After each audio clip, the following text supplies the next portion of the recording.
And we are live. Ladies and gentlemen, we are back for the semifinals today. It is time. We got Big Soda in one corner. We got Sucky in the other corner. It's time for the semifinals. I want to hear what in comment section. Post that down below. Let's get a a toot down in the comment section. We're starting off this match. High Elves versus Chaos. Alright, you can't see this for some reason, but I promise y'all, it's Chaos, alright? We're going to be trying barrier idols today. I like the map. Eventually, my game will not crash when we play on this map, alright? I promise you guys, it'll all be okay. Let's open up chat. Let's get chat open. Alright.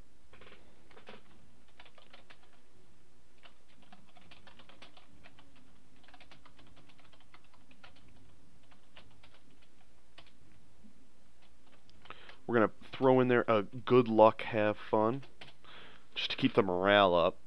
Both these guys are not very confident. I believe John has gone drunk, gone blind currently. And Brennan over there, he's got a joint in one hand. He's got his frickin' rolled up $100 bill in the other. And we got an R in comment section. Alright. There we go. Alright, so let's see if these boys are getting started. Yeah, looks like it. We got a ready from Sucky, ready from Big Soda, and we're going to jump right into this match really early. The High Elves vs. Chaos match is quite interesting. Both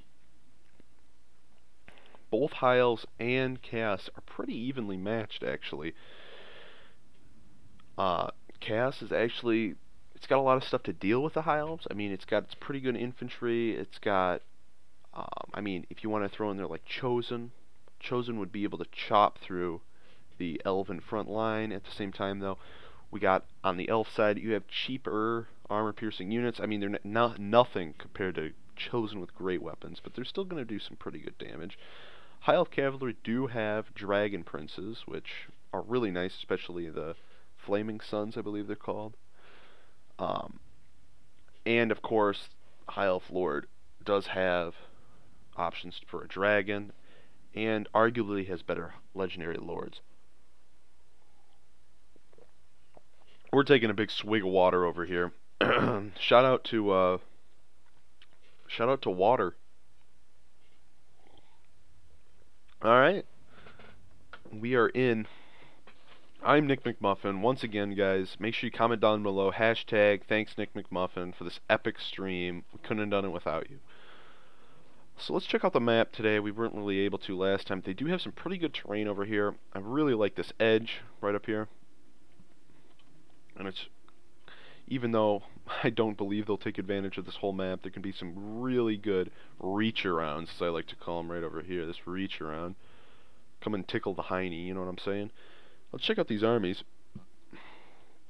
On the High Elf side, we do have 3 archers, 5 archers, 2 of them being the Lothern Sea Guard.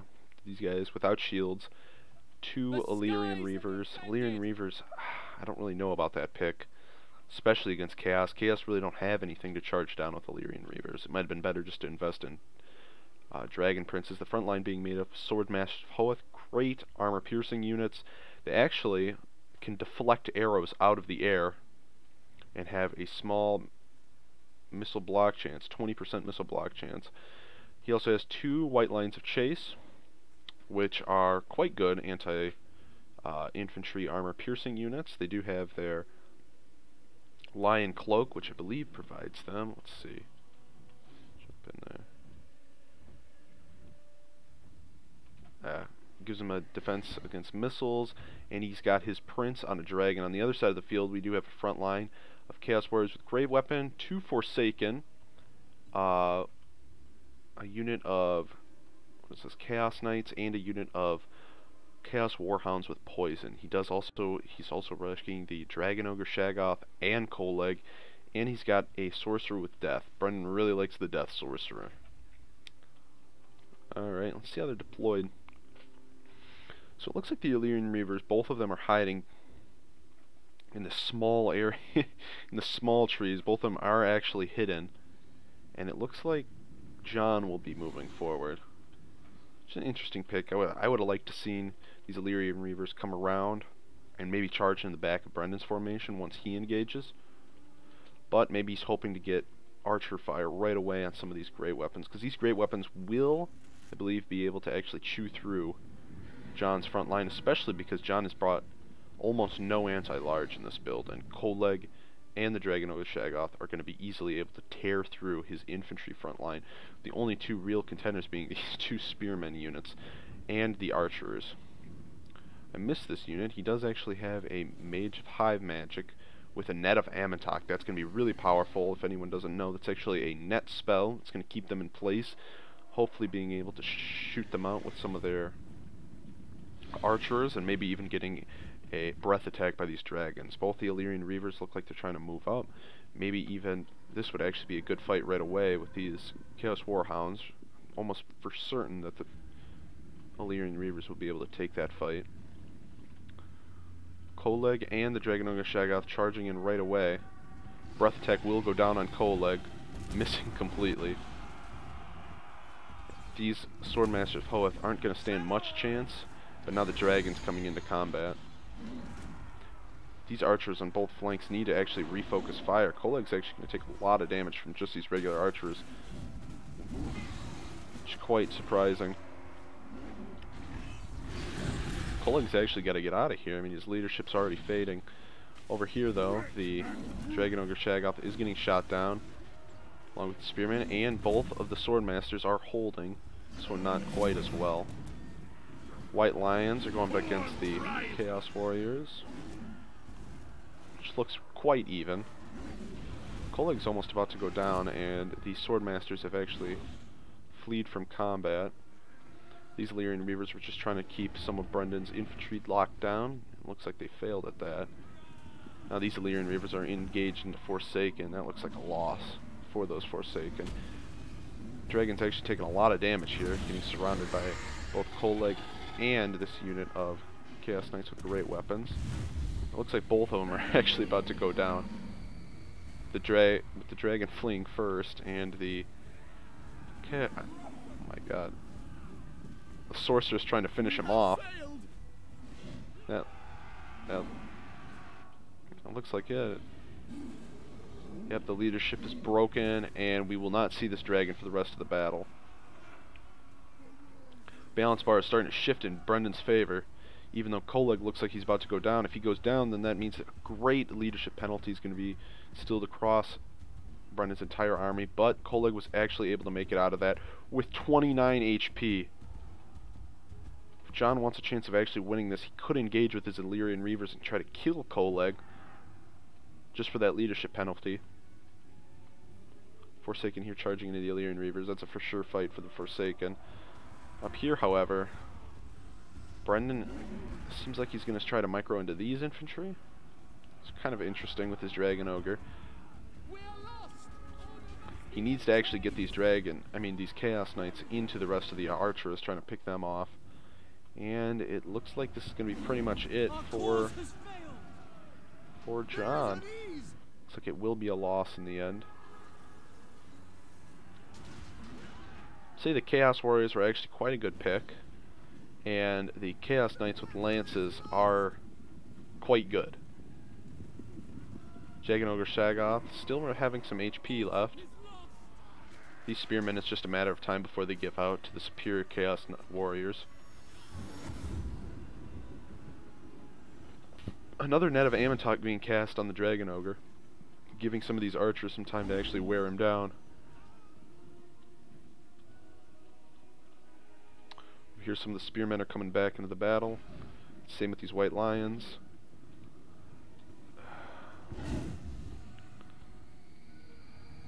John really wants any hope in winning this. He should charge in with these Illyrian Reavers to try to kill Coleg. Be one single charge would instantly wipe Coleg out of the battle. Pretty much destroy the last of their infantry. The net is actually lifted from these Dragon Ogres, but it doesn't look like Brendan has realized just yet. Chaos Knights finishing off some of the straggling archers, and it looks like these Forsaken are actually forgot about.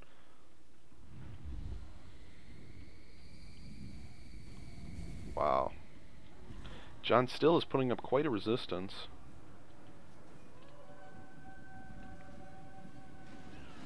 So Archer is engaging these Forsaken. That's an easy win for the Forsaken. Forsaken are anti-infantry damage dealers, so they're not going to have any trouble dealing with some of these high elf missile units. Alright, looks like another net of Avantok might be put down. Another one. Wow. It's the third one this game. But really it's not going to make that much of a difference, especially with these Chaos Knights with lances coming in, destroying the last of these archers. Wow, and these spearmen are really holding out, only with 8 kills. But they have been holding to the man. It's quite impressive. Forsaken still left out here. And that looks like it's going to be it for John. We're going to submit the friendly GG. We don't want to be partisan in this. Just a GG across the board.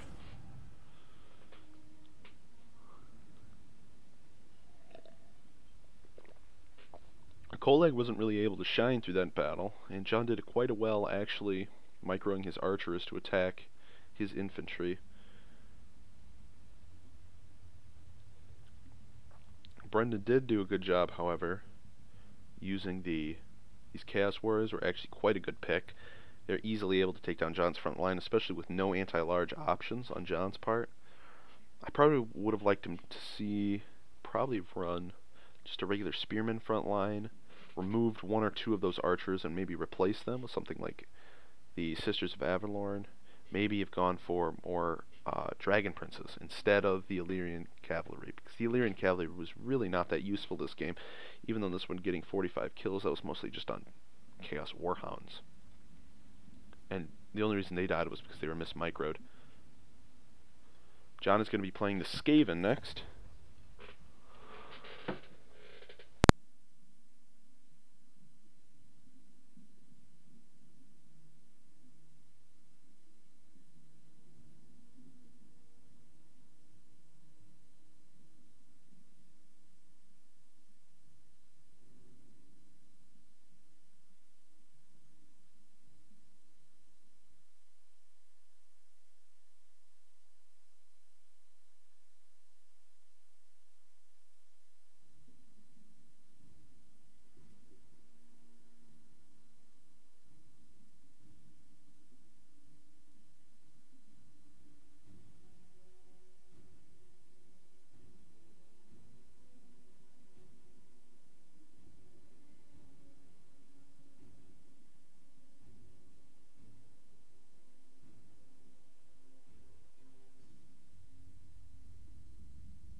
Alright, for this next matchup, John is going to have it pretty hard. John's formation really tries to actually rout the infantry right as soon as they get into combat, and with Brendan here, he did bring the Tomb Kings, which is actually a really wise pick. Tomb Kings are not going to actually have any fear, so this one is definitely going to be a tough one.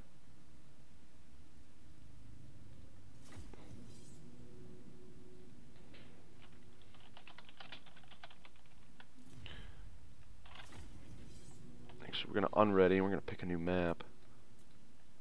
Let's click the Battle of the Eternal Tides. This map is kind of wonky. I hope they're not too mad with me using it, but it's kind of cool at the same time. It's got a big wide open field.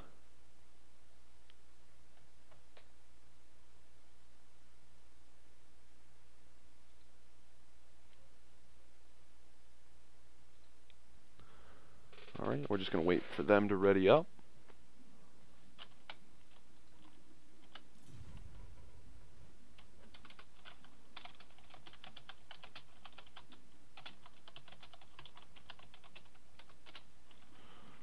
Alright.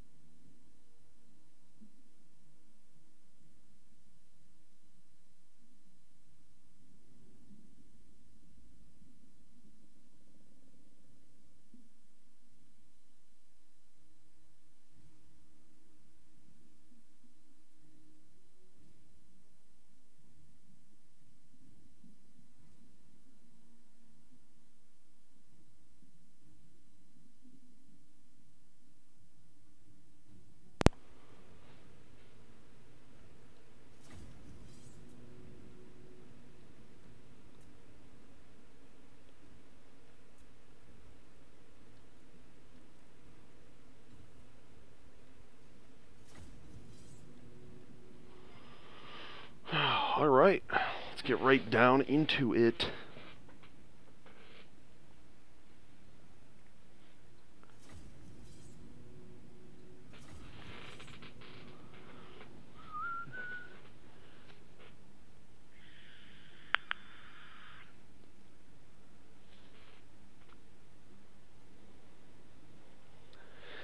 Skaven would be actually wise here to bring a lot of anti-large. I'm hoping to see some Warp Lightning Cannons on the part of John today. We saw a good match against the Skaven earlier yesterday against Dylan versus Brendan, so Brendan has definitely played this matchup before. Alright, let's get right down into it. Brendan did lose that yesterday's battle, but I believe he's hoping for reconciliation and redemption for his past mistakes. I am a unbiased judge. Alright, I'm just watching the battle. I have no sides in this personally, though.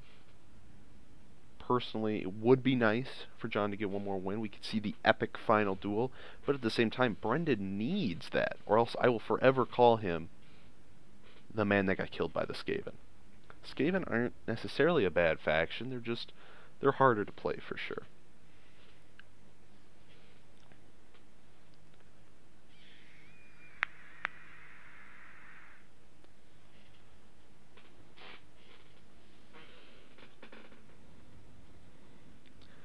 Alright, this map is very awkward, and they're going to hate it.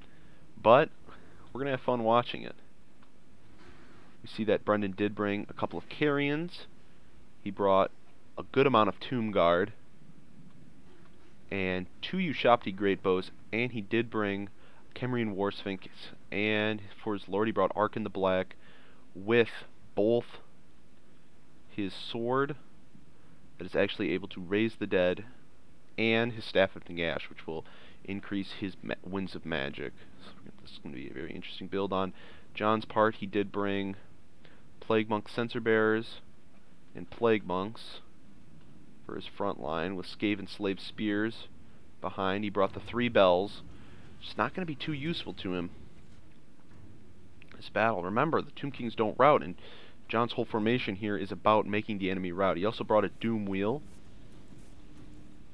Very cool unit. The Hamster Wheel of Death. He's got 2 Rat Ogres in the back line. Looks like he's still setting up right now.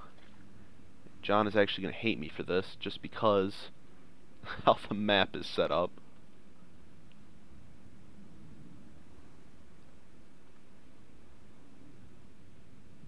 Map is very cool, though.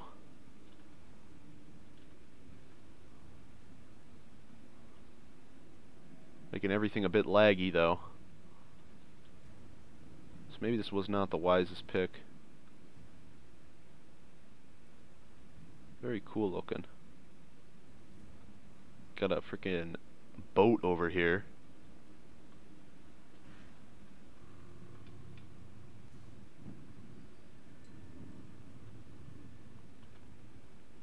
Alright, let's see how the formations are setting up.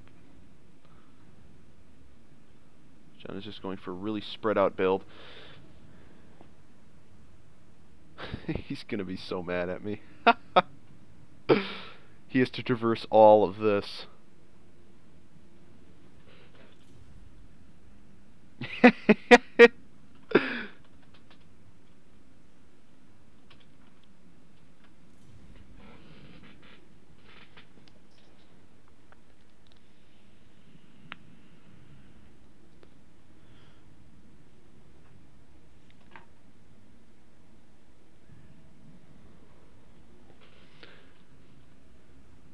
Brendan looks like he's all set up. He's kind of holding this little corner right here, or a little entrance. It's a lot of flanking maneuvers that could be done, though.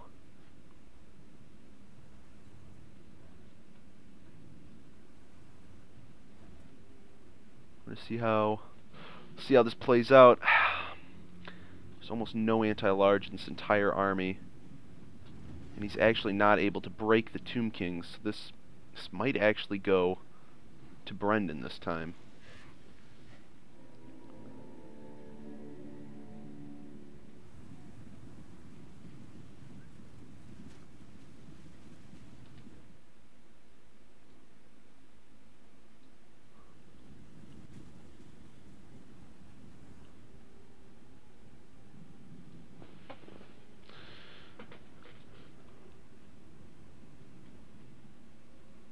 Without the ability to actually break Brendan's formation, I just don't know how John is going to win this.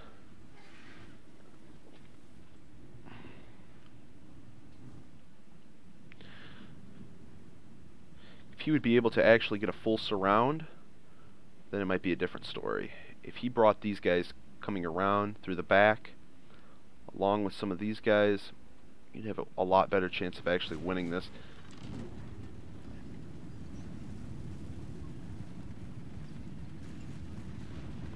Shopti getting a couple good shots off on his Lord right away.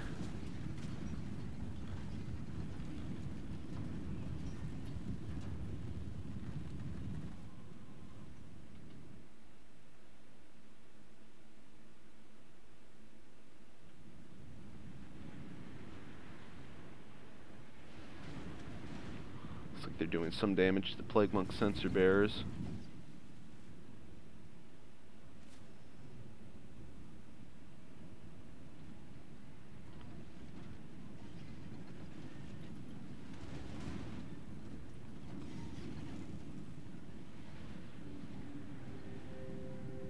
I don't know exactly why he backed up his Gracier, just probably to try to avoid some of the shots, but these Ushabti actually have a very long range on their bows.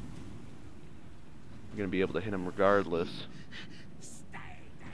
These Tomb Guard are almost dead already, and it looks like they're just about to break. These Rat Ogres are probably getting into combat.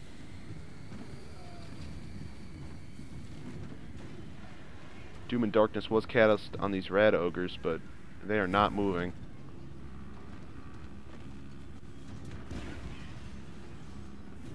Camarine War Sphinx coming in.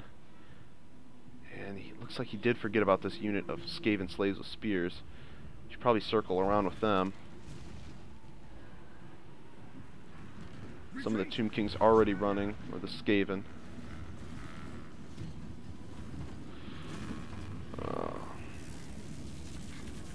He's just going to have to engage with this infantry. If he doesn't do that, he's going to lose.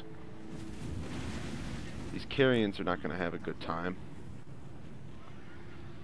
Even though it is just Skaven slaves, they're taking a ton of damage.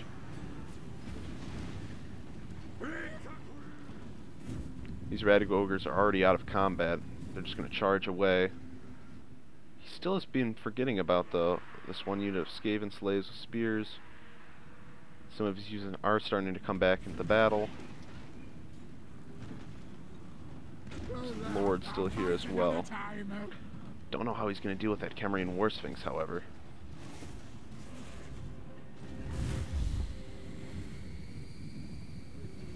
Rat Ogres are chasing after Arkan. These Plague Monk Sensor Bearers should have an easy time getting rid of these the spears. These guys have to start moving. All these men.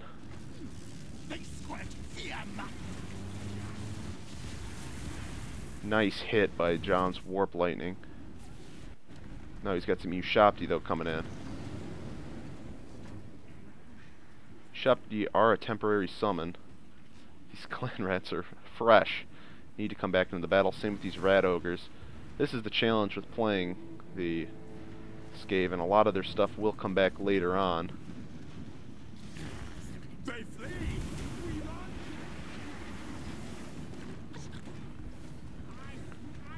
Alright.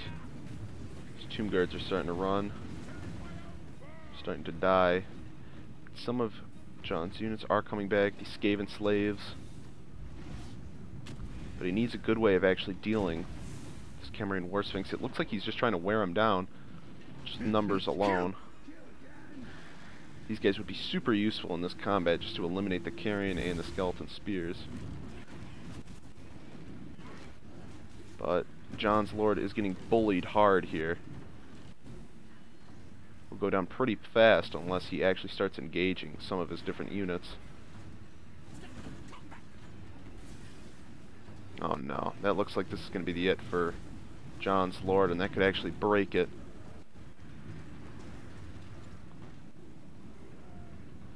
Looks like it is starting to go into Brendan's favor.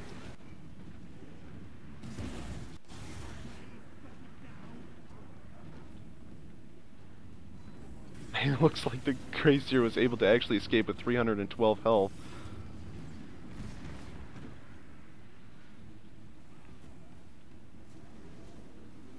These Rat Ogres are engaging these Ushabti, and some of the units have come back over here.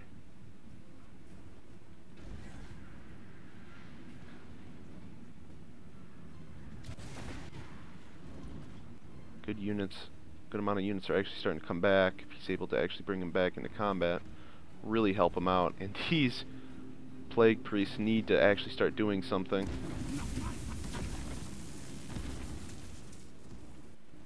Along with the Skaven Slave, which is completely out of John's view, covered up by this boat.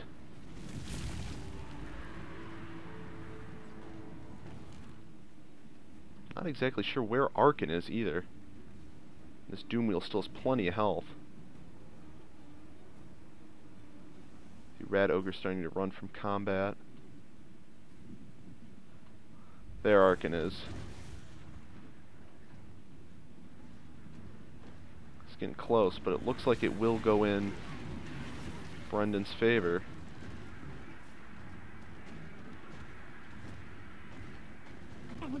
Should we run? Flee? This Khemerian War Sphinx looks like it's about to go down. And there goes the main Grazier. John's Lord dead. There's not many options left in winning this.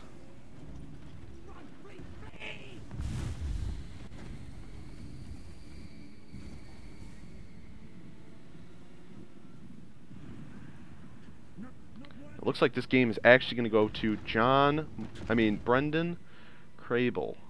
A good amount of his units left. Wow.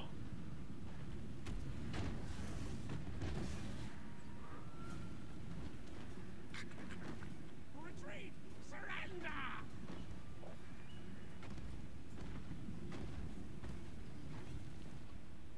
Not sure where the Doomwheel is. The mask of fear!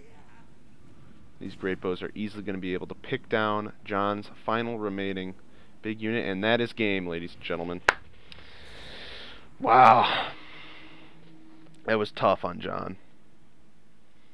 Really was. Let's talk to them about what they're going to do next, 'cause this battle was crazy. It's over. How'd it go, John? It went alright. It was close. I was scared. Wait, I'm not ready yet. Okay, well, I'm going to leave this call. I'm not ready yet either. Yeah, we're...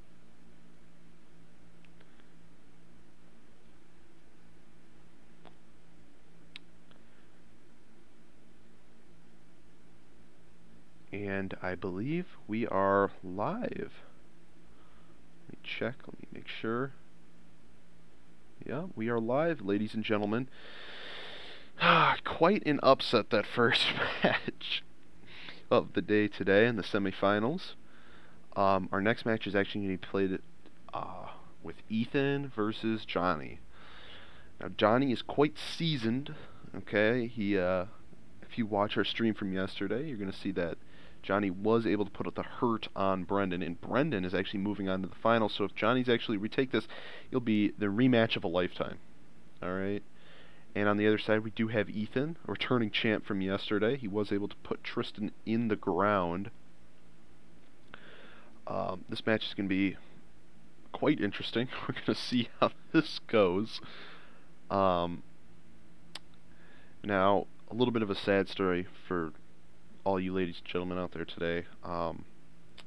Ethan, this winning money is going out for food. He's so poor. He's got $3. He needs your support, guys. Comment down in the comment section below. Make sure you tell him hashtag Ethan needs food. Okay, let's get Ethan's spirits up. All right, guys. Donate to the stream. Always donate buttons right there. Donate $100, $50, whatever you guys want. As long as it's more than $20. Don't waste me time with that petty ass single shit. Okay, it's hard for me to count that stuff out. All right, nobody donating $100 in quarters. All right, come on, guys. Let's be real. The Empire versus Chaos is a grudge match, right? This is a grudge match, alright? It's a cage match. Throwing both these dudes in the cage. Chaos does have a lot of stuff to deal with Empire, but on the same front, Empire has a lot of stuff to deal with Chaos. Empire doesn't have the infantry, but it definitely has the artillery and the cavalry to put Chaos to shame. Chaos does have better lords, though, however. And though Chaos is a bit more expensive, it is definitely worth most of the price.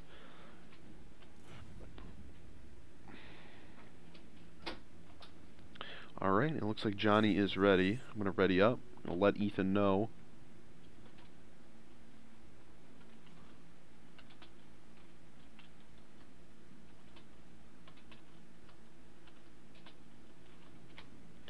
Alright.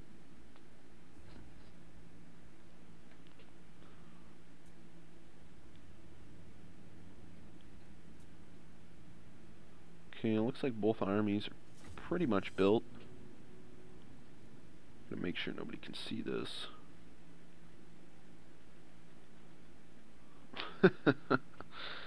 Alright, we're gonna see how this goes today.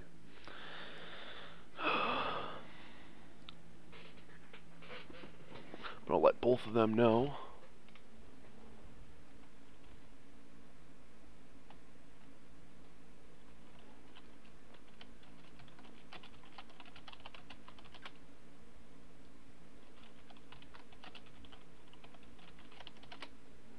Great Swords are going to be great in this matchup, as well as any chosen unit is going to do amazing in this matchup. But the Empire definitely has the armor-piercing artillery, armor-piercing missile infantry. They have a lot of stuff to deal with the heavy armor of Chaos.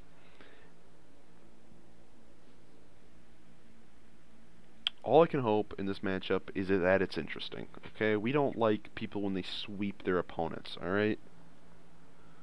We want to see close battles, people, alright? Ethan and Johnny, close battle me. I want to see a close battle today, okay? Let's see.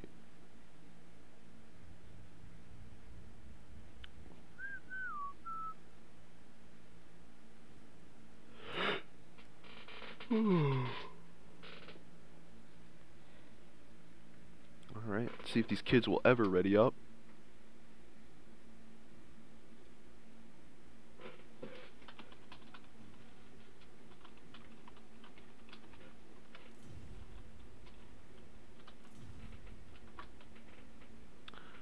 Alright, we're going to ask Johnny if he is ready.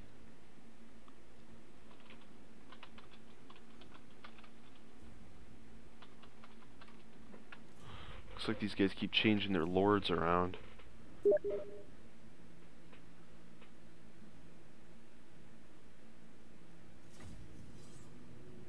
Alright, I'm trying to get a peek through this. Alright. We're all being pranked right now by Ethan.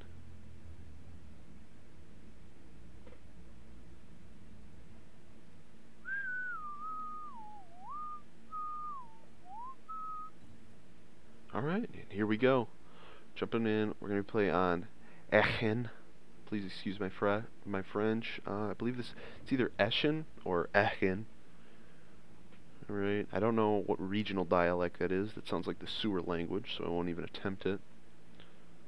Essen, Eschen, Aachen, Eschen. Alright. Let's see what these guys are going for today. This map's pretty linear, and I believe it's actually doesn't have much room to actually maneuver around. It's pretty close quarters combat. We're gonna see a lot of that today. Johnny does have the experience. He was easily yesterday able to wipe out Brendan. Man, I just don't know how Ethan's gonna fare up against him. All we can hope for, however, is just a close match. And give these boys the good luck, have fun. Now remember guys, anybody that loses in this tournament will be put into the losers bracket, where they're going to have a second shot at a little bit of money. So it's not over, even if you lose. Alright, let's see. Alright, for Ethan's army, he did go for the Marauder Horsemen with throwing axes. He really likes these guys. Wow, he actually went for the weird spawn. These guys are Chaos Spawn. They're unbreakable. They have almost no armor, but they have actually a physical resist and have armor sundering. They're actually going to be quite useful against heavily armored units like Greatswords. Behind them, we do have the Forsaken. We also have, of course, Ethan's favorite, Salthuriel, the Everchosen, or the Everwatcher, and a Hell Cannon. Hell Cannon is kind of a weird choice just because cannons are going to be easily able to snipe this thing out. We also do have the Swords of Chaos, very good infantry, or cavalry. They're in a very small group, but they are very elite.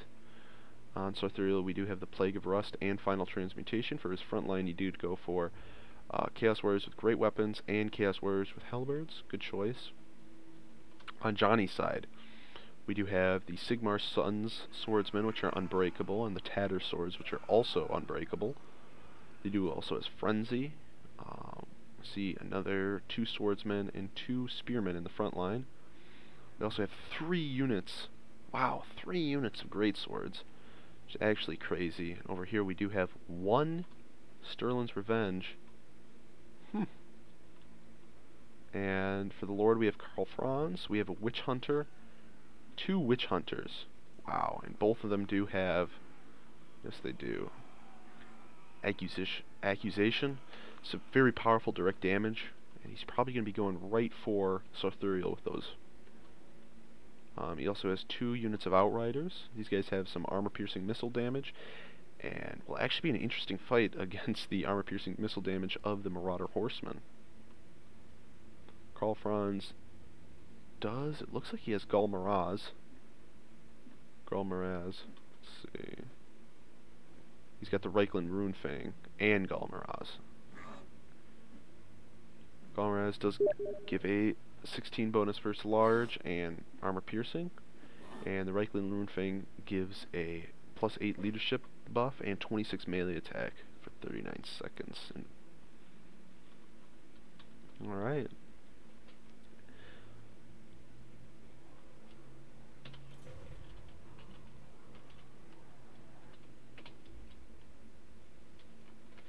Alright, hit those guys up with the good luck, have fun. I don't know what he's doing here with his Hell Cannon. I'm not exactly sure. Especially because these pissed Outriders might be able just to gun it down immediately. He might have to bring his Marauder Horsemen over here just to try to deal with them. But the Outriders are going to have a lot more important targets, I believe, than that Hell Cannon.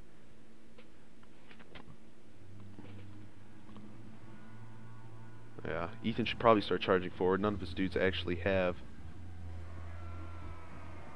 shields. The Hell Cannon can get already direct hit half of the Spearman's health almost. Wow. Yeah, they're gonna focus that thing down right away. Yeah, this is good from Ethan, just trying to refocus it. Let's see if he'll actually bring in, yep, and he is gonna bring in his Marauder Horsemen just to try to deal with that so that Hell Cannon can do as much work as possible. Looks like he didn't actually group his formation up in these weird spawner just charging out in front. The longer this Hell Cannon does stay in combat, however, he will be able to get some really good shots on these Great Swords. But it looks like he's refocusing on the Outriders. And the Ever Chicken is coming over to help. Nice hit right here.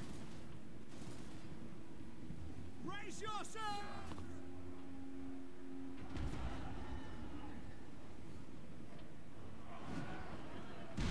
Wow, another good hit by that Hell Cannon. Really good target here for these Marauders. Oof. Looks like these weird spawn are just in the wrong unit. They should be taking on something like the Great Swords, or maybe even something like the Sigmar Sons. He should pull up, though, with his Swords of Chaos. Chasing after these Outriders are just not really worth it. Yeah, that's really good on Ethan's part. Bring those guys up. Looks like these guys are in pretty bad position right now, and we'll start routing soon. Ethan really should start focusing on some of the greatsword units instead. This is an interesting battle. Very close. Sothuriel is going to come in. Alright. We're seeing Ethan today doing a much better job than yesterday. Alright, and another Hell Cannon shot coming in for this Witch Hunter, interestingly enough. Alright, and these swordsmen are actually broken. They're not going to be coming back to this fight. Karl Franz is surrounded by halberds. The Ever-Chicken in the middle of this fight.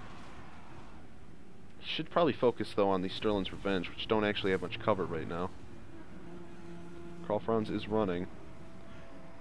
And it'd be wise for these Swords of Chaos also to get in on these units, which it looks like his Lord's going to go down quite quickly. And this is going to be a good shot right there. But it looks like that's pretty much it for Ethan's Lord. Plague of Rust is activated. But this is going to be it for the Ever-Chicken. Yeah. And with Ethan's Lord dead this early in the battle, could really go both ways. Looks like between this fight, the Marauders have won.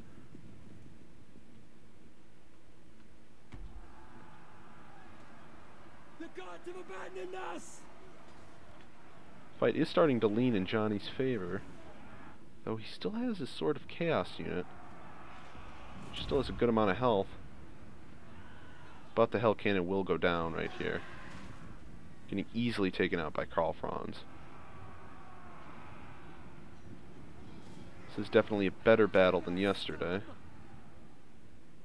Some of the units are starting to come back, but this looks like it's going to be it for Ethan's first battle. He really should not have engaged Sothuriel alone, and he should have taken out these Stirland's Revenge a lot sooner in the fight, with them just kind of free roaming most of that battle. And that is going to be it for the first battle after this Hell Cannon goes down, which is unbreakable. These dwarves are fighting to the last man, not having too good of a time. He was just pecked to death. Ouch. That is it. Definitely closer, but just not close enough.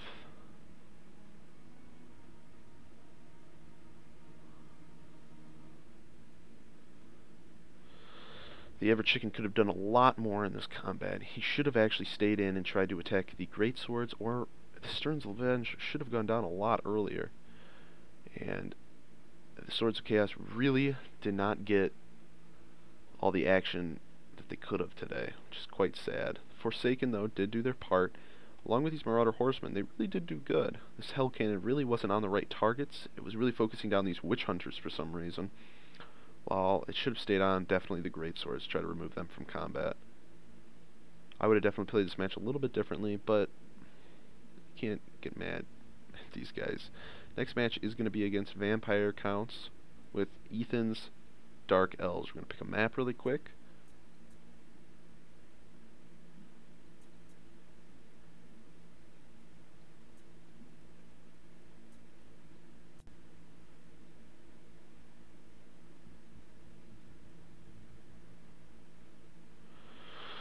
Could go for an interesting map, but I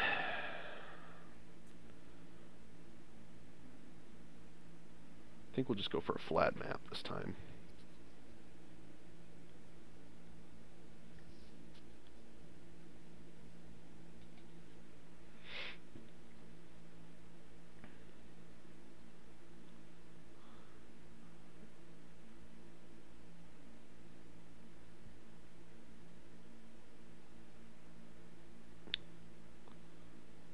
Now we wait. But I would say, definitely, it looks like Ethan did improve a bit from yesterday.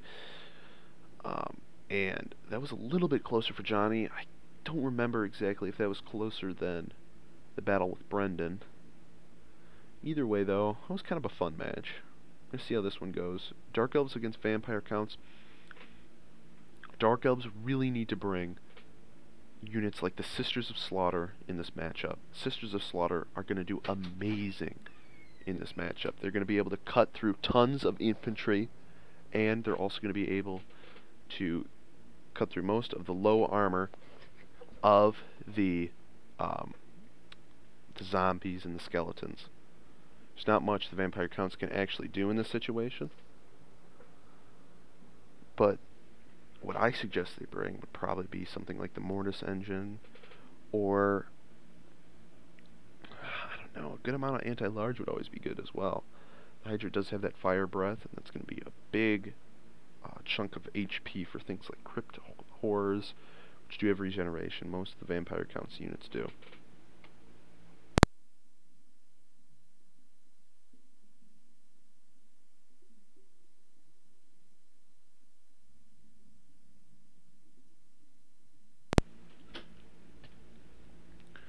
Alright, we're going to see if these guys are ready.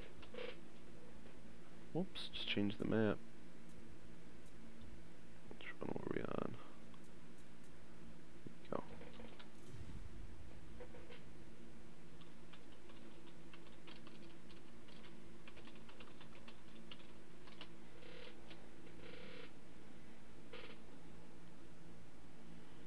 Looks like Ethan swore in the comment section. Good thing I have swear words all censored. Come on, guys. Christian stream. We don't like to mess around like that, alright? Let's check our comment section now. We have RC here saying, good job, Johnny. Ginny? What is that, an L? Good. Oh, good luck, Ginny. Alright. When we find out who Ginny is, I'll definitely let him know. Just gonna start up the battle. See if they join, or see if they also ready up. It looks like the Dark Elves are ready, and actually are not.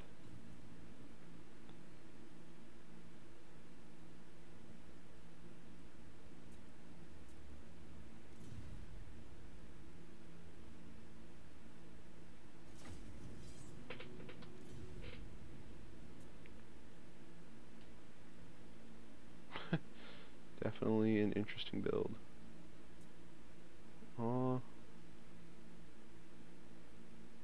Yeah.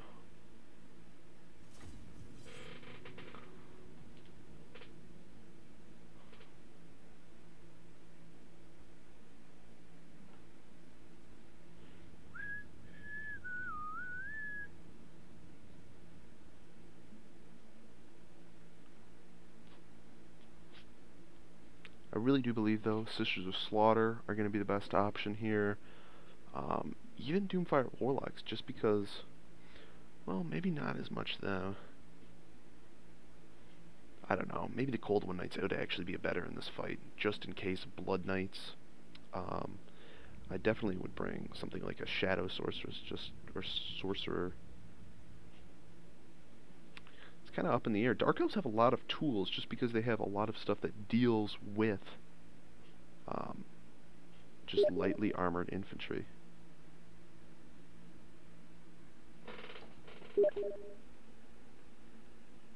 Alright, so in the comment section today, looks like that we have... Looks like we got a guy in the comment section today. His name is Rob. I'm going to give a shout out to Rob. Thanks for supporting the stream, Rob. Subscribed for 24 months, it looks like, down there. Johnny's telling me to convince you to buy the game. You know what, buddy? You watch this stream, you're going to see what you like, what you don't like. If you like losing to Johnny, buy the stream. I mean, buy the game, alright? But in all seriousness, we've been having a little bit of fun with this tournament. Just kind of put it together. And yeah, let's get back into battle here. Going for a pretty flat map. Let's see what we got. Yeah, very flat. Armies are pretty dang close to one another. And let's see what Ethan went for. It looks like he got Blackguard Corsairs with handbows. They're going to double up as actually good against infantry.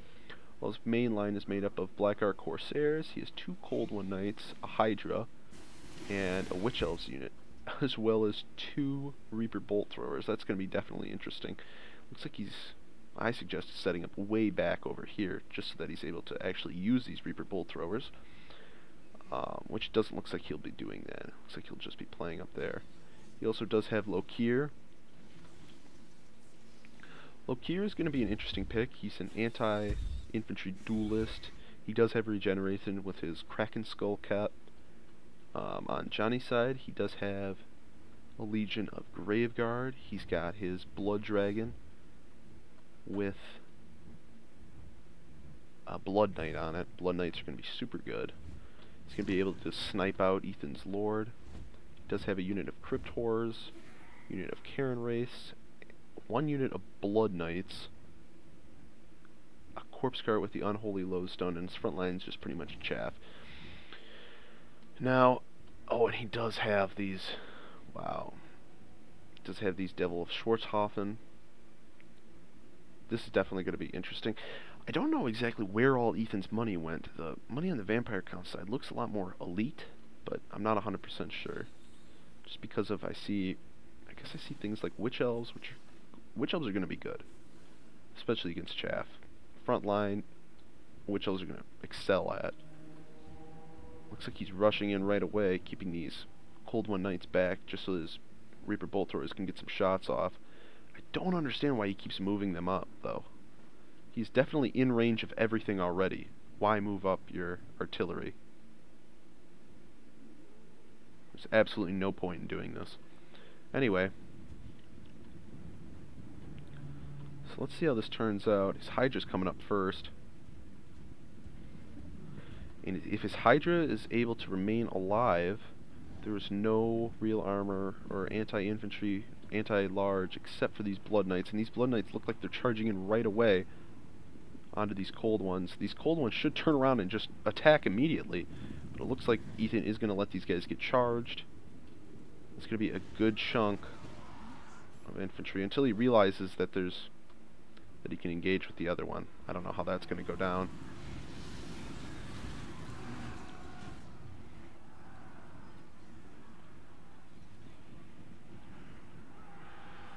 Right, the other one does engage.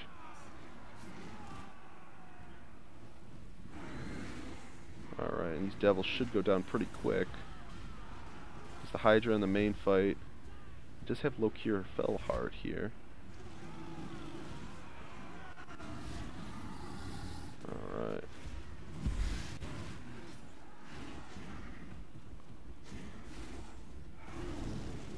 This side, it looks like the Blood Knights will die. And these Devils of Schwarzhofen are going to go down, though taking both of the artillery pieces with them.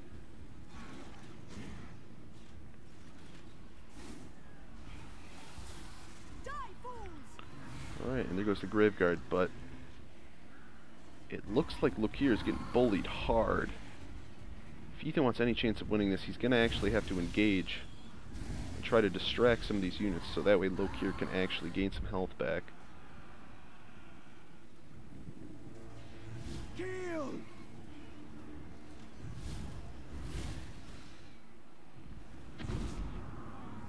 This did absolutely nothing. If he can reattach some of these artillery pieces, he's going to have a lot better chance of actually winning this. Murderous Mastery has gone off. The Hydra looks like it's now fleeing, but Lokir is about to die. This is going to be it for Lokir.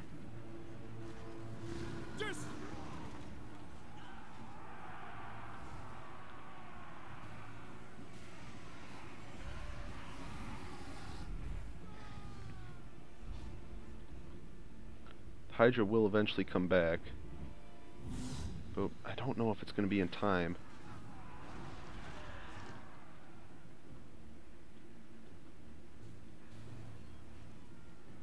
War Hydra has come back, trying to hopefully save Lokir.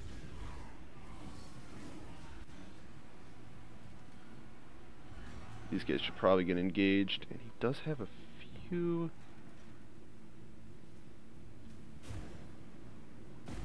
Wow.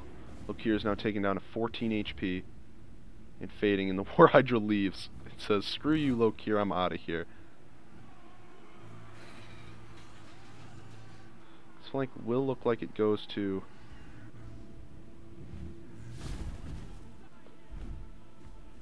Yeah, and there goes Lokir Fellheart. This War Hydra could get a great breath attack off.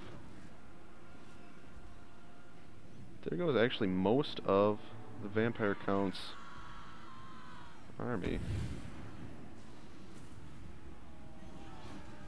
His Graveguard are actually still alive, but he's leaving combat.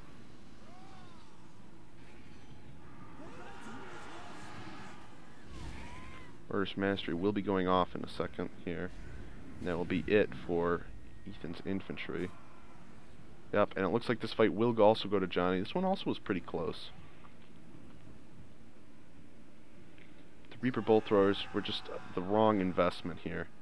They never got back and never went back onto their artillery pieces. Really all that's left now is just this War Hydra. The War Hydra will continue to regenerate, but the infantry probably just will not be enough for the Dragon and these Karen Wraiths. Our strength is waning.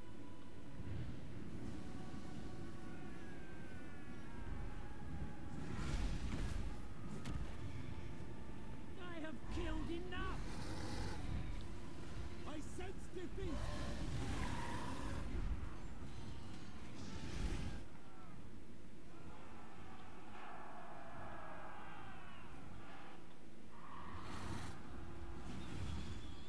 And there goes the War Hydra. This battle is lost.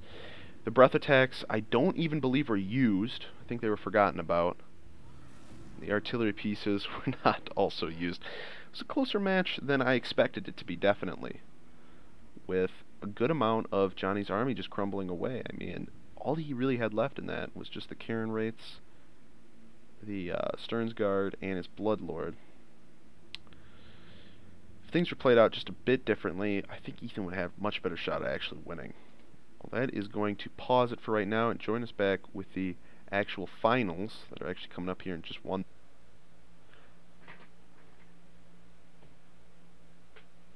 Alright guys, we're coming back on the air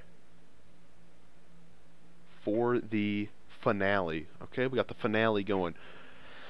Played it all the way through. We got Big Soda versus Johnny. Alright, Johnny was able to take the win actually against Big Soda in the first round of the entire stream, but Brendan was actually awarded a second life just because we were actually missing a player. So Brendan comes back in, and now it's going to be a 1v1 Brendan versus Johnny. The map is Oakenhammer. Alright, map is Oakenhammer, very flat, not many trees. We'll see how this goes. I mean, it's kind of like actually a small map, so artillery play, that's all I can say about it. If you deploy in the back of the map, you're going to be at a large advantage, especially playing the dwarves. Alright, we've got the dwarves versus the lizardmen. Personally, I believe the dwarves are at a direct advantage over the lizardmen. Okay, they have units that just stomp on lizardmen. They got the cannons. Cannons can deal with carnosaurs. They can deal with Bastillodons, they can deal with Stegodons. I mean, your lord has to be unmounted for this. Next they have things like the catapults. The catapults are actually going to do amazing against Temple Guard, okay? Even though Temple Guard will probably not be picked. If you don't pick Temple Guard, you're kind of opening yourself up to heavy tier infantry just destroying your Saurus warriors. Slayers are actually a really good match for the Carnosaurs. Just because the Carnosaurs jump into battle, boom, they're done for. They got Slayers surrounding them. Iron Drake torpedoes going to work amazing in this matchup. They have Thunderers. Okay, they got pretty much everything. Dwarves have the direct advantage in this. At the same time, however, Johnny has proven to us that it really doesn't matter if you counter him. So what I would hope that he would do, I mean, he's got what, the lore of, I only know he's got the Lore of Heavens, the Lore of Light. The Lore of Heavens would probably be your best option just for the Chain Lightning ability. Looks like Brendan's already actually readied up. I'm going to also ready up. I'm going to wait for them. I'm going to send our little happy message.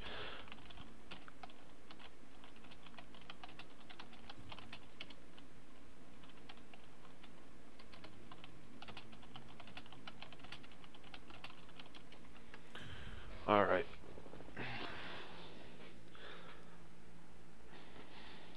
The Lizardmen might be able to go for something more like Pterodons, but Pterodons actually against Gyrocopters just aren't the best. Gyrocopters do have that steam gun, and the Pterodons, they might actually, though they would lose in, I believe, a ranged battle, they will probably be able to win, actually almost certainly in a melee battle. If the Gyrocopters engage in melee, they're pretty much done for. The Pterodons can easily rip those things apart.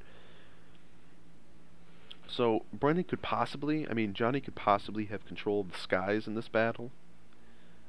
But if Brendan tightly packs his infantry, there's not really much Johnny can do. And coming in right away, we do actually see that John actually brought Mazdamundi into the battle. Or Johnny did. Mazdamundi's got a lot of his abilities on. He does have Ruination of Cities. Now this is super powerful wind spell. It can just decimate your forces. He also has Banishment, the Vortex, which does not even cost Winds of Magic. He also has the Net of Amantok, Harmonic Convergence, the Comet of Cassador. He's got a lot of spells. Mazdamundi's almost fully kitted out. He also has a Feral Carnosaur.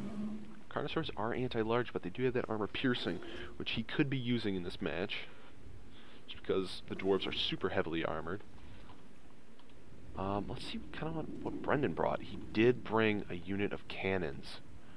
He brought a cannon and 2 grudge throwers. Oh, that's going to be devastating. As long as Brendan is able to actually deploy further back, he could have a much better chance of actually winning this. He also has 2 units of Slayers and 1 unit of Gyrocopter with the Steam Gun variant. Now the Steam Gun, it's going to be actually good against low armor infantry, so I believe actually his best option is to attack these Feral Cold Ones. These Feral Cold Ones are terrible in a melee fight. They're mostly in there just to disrupt your infantry, disrupt these artillery pieces, and just to get out of there. He is running, however, Thorgrim Grudgebearer. Now Thorgrim is a melee expert, he's armored, and he also has this handy little ability, the High King, which is a constant around himself. Actually, it's map-wide, where he gives everyone immune to psychology, plus 8 melee attack, plus 8% charge bonus, and weapon strength. Weapon damage, that is. 12% weapon damage. So cannot target if leadership is lower than 50%, disabled if hit points greater than 50%. So essentially this ability comes in... that's kind of actually odd. Ooh, Brendan's playing very defensively, completely in the back here. That's going to suit him out quite well.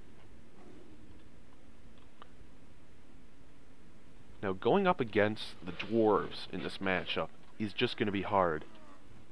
Okay, he did bring Temple Guard. So let's see, he brought 2 units of Temple Guard. Now Temple Guard are anti-large. They're built mostly to fight big things, but dwarves don't have anything that's big. I think they're just going to be used just to kind of get sniped out by Brendan's artillery, but let's see how this goes. Mazdamundi would be my first instant target, and those catapults should definitely be focusing down on some of these Temple Guard really early in the match. Trying to get as many kills as possible. Mazdamundi is now in range. I would definitely refocus that cannon. He also does have actually the throwing axe variant of these rangers, or the great weapon variant.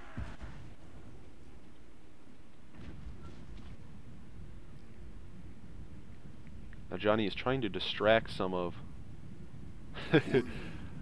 Brendan's actually artillery, and he's actually going to be missing quite a few shots. A lot of his artillery needs time to actually hone in. And this Carnosaur is doing an amazing job just running back and forth, trying to distract the artillery. He should probably just refocus, to be honest. Refocusing on Mazda money would be a lot better. And with catapults, it's just not really worth it.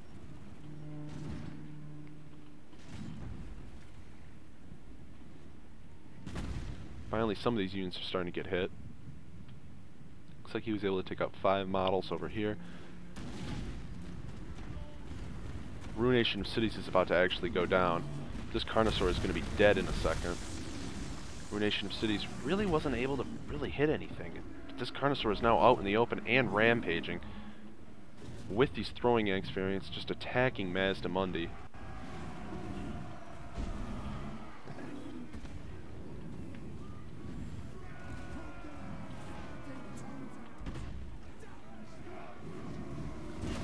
Wow, Mazda Mundi's taking a lot of damage.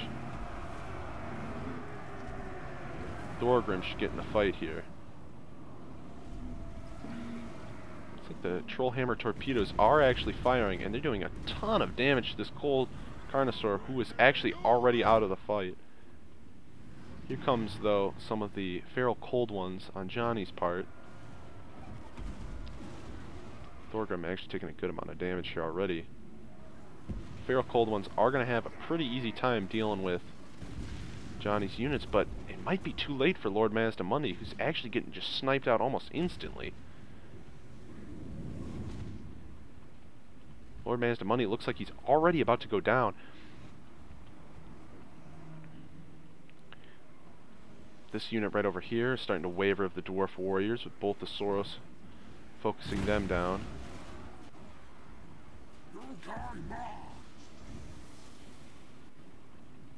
Alright, looks like Lord Mazda Mundi will be out of this battle. I don't know if he'll be able to actually return, especially with those Slayers focusing him down. Brendan's doing actually a really good job keeping it going on them. These Slayers are actually refocusing just to try to get into combat over there.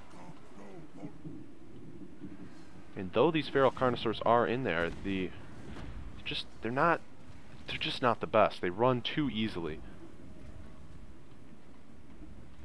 What I would do is definitely get Thorgrim back into the fight over here, just for the extra dwarf combat. We're getting some units running away. This is getting out pretty close, especially with these Temple Guard coming in. And Brendan doesn't really have the correct units to actually deal with this. These Soros Warriors are getting out of combat. And it looks like Mazda Mundi will be going off the field, just not being able to return just because these Slayers are chasing him. And Lord Mazda Mundi, a big portion of Johnny's army is now gone. Now this is just the awfulest fight for Thorgrim to actually be in right now. He's got to get out of here. That will just actually destroy him. Thorgrim needs to get out of this.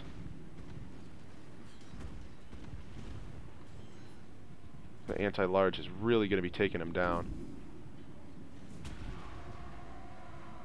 Especially with 2 Temple Guards coming into the battle. I don't believe, actually, Brendan realizes that Thorgrim is a large unit and is taking a ton of damage because of this. Back in the front line, however, looks like the Soros Warriors are going down.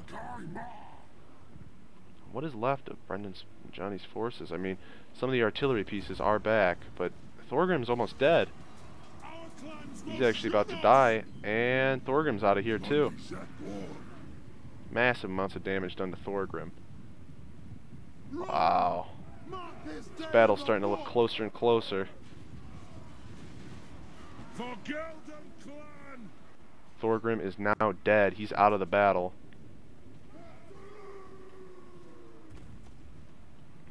That might not matter, however, just because... Well, there goes another unit of Soros. This is getting super close.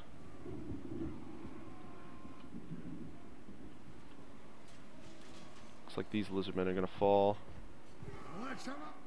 Wow. These gyrocopters are still in the battle. It looks like Brendan has just currently forgotten about them. A few Dwarf Warriors. This one's broken. This Dwarf Warrior is out of here. These throwing axes are back. All he needs to do is just take down these last 2 Temple Guard.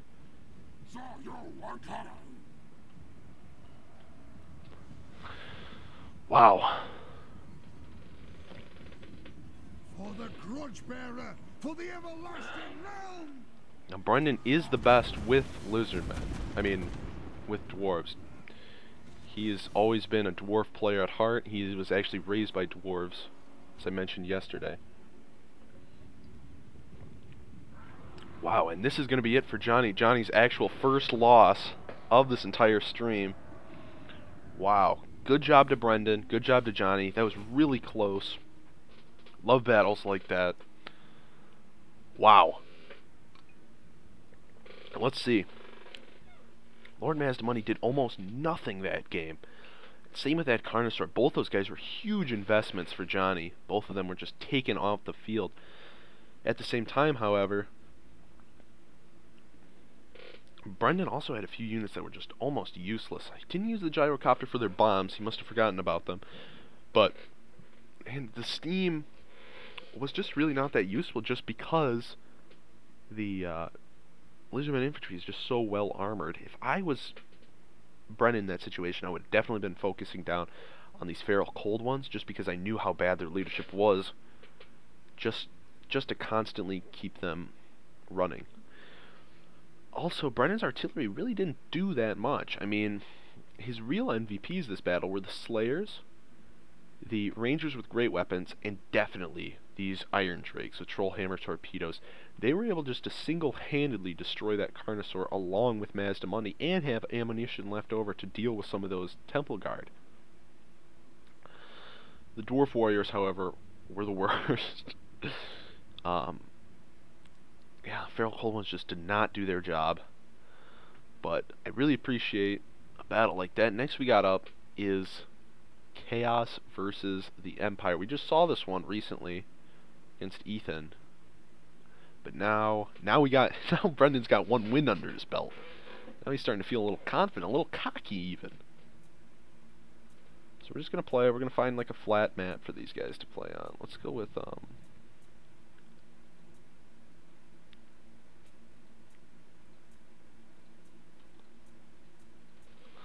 we could go with a Karak battle.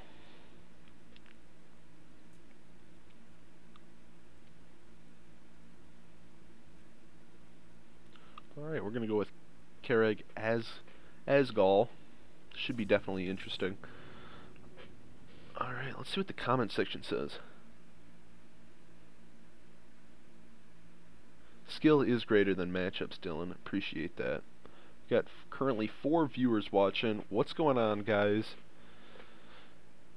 Johnny, 1 for Brendan, 0 for Johnny. We're gonna see how this goes, but it is nail biting. Alright. This is the rematch of a lifetime right now. Is Brendan going to be able to actually clinch this and get the $60? Was Johnny a little bit too cocky going in this battle? Nobody knows. Alright. Of course, I'm just joking around. But we will definitely see. At the same time, I've decided to enter myself into this tournament, and I will go against the winner. Alright, I think that's the only fair way to do it. Let's read the chat here. Brendan says, I didn't think I could do it. And he said, GR, great. Johnny said, good game. Might be a min. Same.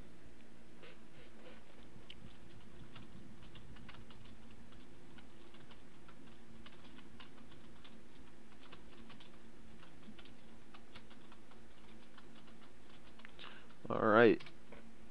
Johnny is now taking this game a little bit more seriously, and same with Brendan. I'll be right back.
It looks like Dylan says from the comments section, host is final match, rip. Dylan, it was only just a joke, alright? I'll do it for like funsies, but I'm not entering into the tournament, I promise. RC here says, my Jin boy will come back. Alright. Well, I always hope for those close-ass duels, so let's hope so, Jin boy. Alright. Looks like everyone's ready. I'm getting goosebumps over here, guys. This is getting close. Alright. Johnny, a donation attendant, and Brendan, a retired iced tea maker. Battle of the Centuries. Donation attendants have always been mortal enemies with iced tea people. Just the other day, Johnny actually just tossed an iced tea out of my hand. It was very intense, very scary. Let's go over these armies. Brendan's going for a classic. We've seen this 100 times.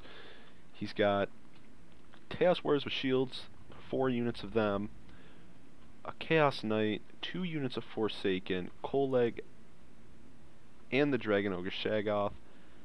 And wow, that's his entire army?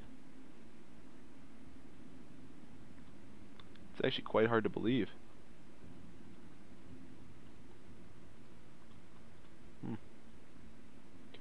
Oh, that's why. He's got a unit of Chosen in the middle of them. That is definitely an interesting pick. Chosen are the most elite of all the shielded infantry in the entire game. Definitely an interesting duel. On Johnny's side, we got 2 units, 3 units, 4 units of greatswords. Wow! 1 unit of Sterling's Revenge Free Company. These guys actually have armor piercing. He's got a Witch Hunter. He's got Balthazar Gelt on a Pegasus, along with Final Transmutation. Final Transmutation is actually going to be amazing this matchup, just because if Brendan decides to actually group up some of his higher or lower entity models, such as the Dragon Ogre, his Lord, even maybe his Chaos Knights, he's going to get massive amounts of HP damage. Johnny also hit a unit of Royal Altdorf Griffites over here in the forest, which is going to be a real problem for Brendan, just because he brought no anti-large. There was no anti-large in this entire army. I might have switched out the Forsaken for some Chaos Knights with Halberds, and maybe have gone light on the Chosen. Right away, though, I would be charging into this front line. He does have a unit of... He does have the Hellstorm Rocket Battery up front. That's going to be a nightmare for Brendan's big dudes, but we're going to see how this goes. Brendan might be able to use his Chaos Knights plus his Warhound just to silence those cavalry for a good amount of time, and maybe an infantry unit, and he'll be able to take those cavalry. But alone, these Chaos Knights do not stand a chance against the Royal Archer Griffites. They're going to do a good amount of HP damage, but not enough models are actually going to die. These guys are anti-large. They're armor-piercing anti-large. They cause terror. They're going to be a nightmare for Brendan. Just have the Tattersouls up here, though. Tattersouls are going to completely hold along with the Sigmar Sons. There's going to be a lot of damage coming into these Chosen. These Chosen taking a good amount of damage. They've already lost one of their models. Each model for these guys is super expensive. So you cannot do that. Yep. These Chaos Knights are going to get out of there. I think he's trying to actually slow these guys down and maybe hoping for a countercharge with his Chaos Knights. This will actually be perfect. This is perfect from Brendan right over here. Being able to get a rear charge off on this. Might want to engage one of the infantry just to get rid of those guys, because these guys are going to be a pain in the ass. This is actually perfect for Brendan right now. It looks like they're actually still attacking these Warhounds. The Warhounds are coming back. If he's able to actually hold this off, he might have a chance of actually destroying these guys right away. In the front line, Chaos Knights are getting involved with the Tattersouls. They're probably going to win that fight. Koleg's going to be doing a ton of damage to these great swords. This is what he's made for. Oh, and a thunder coming down right on here. Storm clouds coming up. See him. Awesome. Wow. Good amount of damage done. These Forsaken are out of here, though, just because of Sterling's revenge. And the Demigrade Knights are about to break. Wow, this is incredible. If these guys break, it's going to be easily able to take out some of these missile units. Oh, but an overcast of the final transmutation is going down. This is going to do massive damage to these Chosen and Koleg. Wow.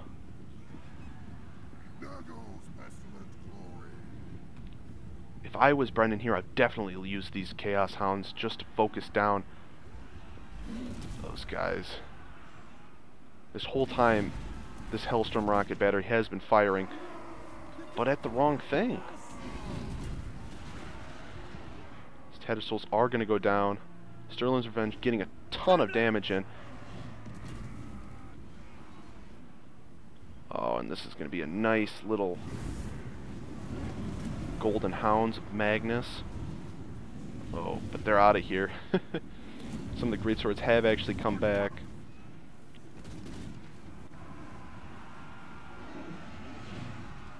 Both these guys are doing an amazing job this battle. Chosen are going after Witch Hunter, Forsaken fighting. It's these greatswords.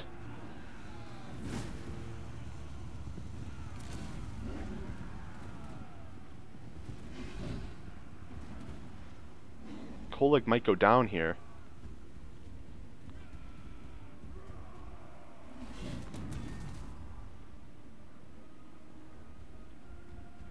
Oh, but it looks like Koleg is actually out of the fight. This Witch Hunter's running. Wow. This battle is so close.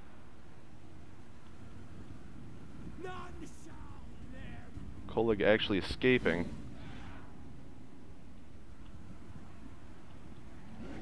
We don't forget. And this is going to be it for Koleg here. Yeah, one or two more of these Hellstorm rocket battery volleys. They're out of the fight. These Hellstorm had to be shut down a lot earlier. Koleg's about to go down. This looks like it's going to be a win for... Looks like Johnny? Yeah, that one is going to go to Johnny. Damn, that was close too. Wow. If Brendan would have refocused his infantry earlier onto that Hellstorm rocket battery, maybe getting one of those Forsaken to go after them, he would have definitely had this game. That Hellstorm rocket battery, though, did so much damage to Brendan's front line. The Chosen that were in that fight just did not pay for themselves in the end, though the Chaos Knights and the Warhounds did quite good. Koleg and the Dragon Ogre Shaggoth just took so much damage from the missile units. They really had to get shut down a lot earlier, especially because Johnny had no actual anti-large units besides a unit of spearmen. He did have Balthazar Geld, which Balthazar did do a little bit of his part, and the Witch Hunter was able to put an accusation on Koleg, but still, the Dragon Ogre Shaggoth and Koleg should have been able to tank most of this. Now we come down to the final. Vampire Counts versus Tomb Kings. This battle is going to be wonky, alright? Both these guys do not rout. They will stay in the fight till the end. Let's see. It's a great game to both of them.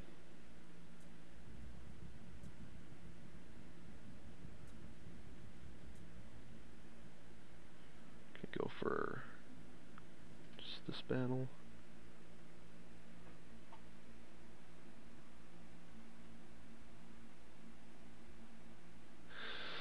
Well, I'm checking out the comments. Iced tea people. Well, an iced tea person, it could be a lot of things, alright? It could be a teenage white girl. At the same time, it could also be an iced tea maker, like Brendan was. He worked at Bubble Tea for some time. And Johnny is a donation attendant. The strife between them is unspeakable, okay?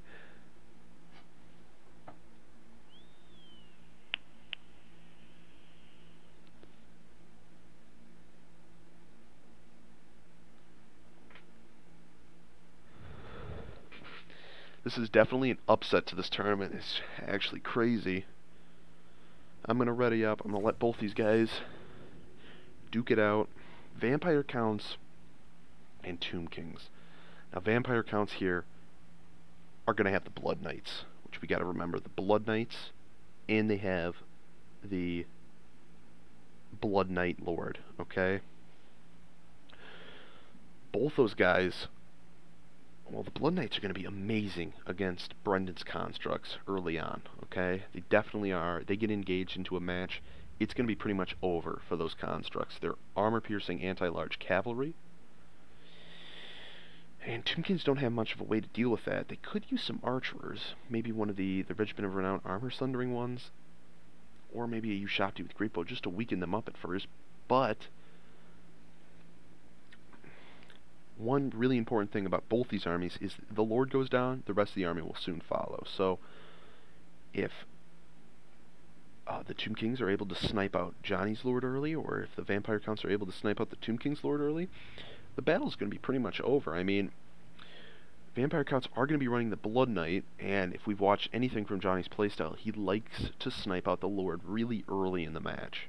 He's going to be diving down on his his zombie dragon, and the Tomb Kings, the best way I personally think to deal with that would be running a Lord maybe like, I would say Khalida, but maybe Settra would actually be better in this fight, just because he's an anti-large legendary Lord that can actually fight on the back of a War Sphinx. And maybe if Johnny comes down, he can surround him with Tomb Guard with halberds. What Johnny's got to watch out for is just the simple fact that none of his stuff is actually going to be, none of the enemy stuff is actually going to be terror routing. Both of these armies are undead, so they have no problem with fear. They don't get scared.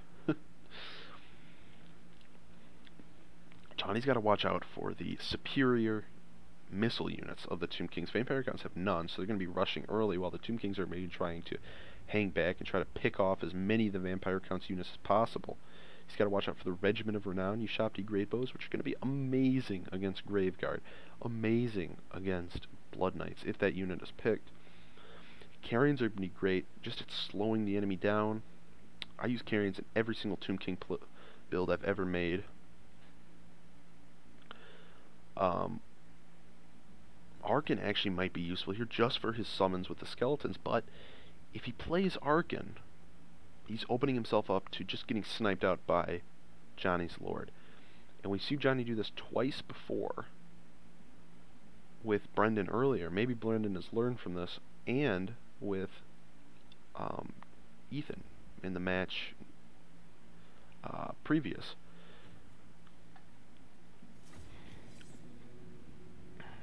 But the Vampire Counts don't actually have many anti-large options. They have the Terrorgeist, which could be good. They have the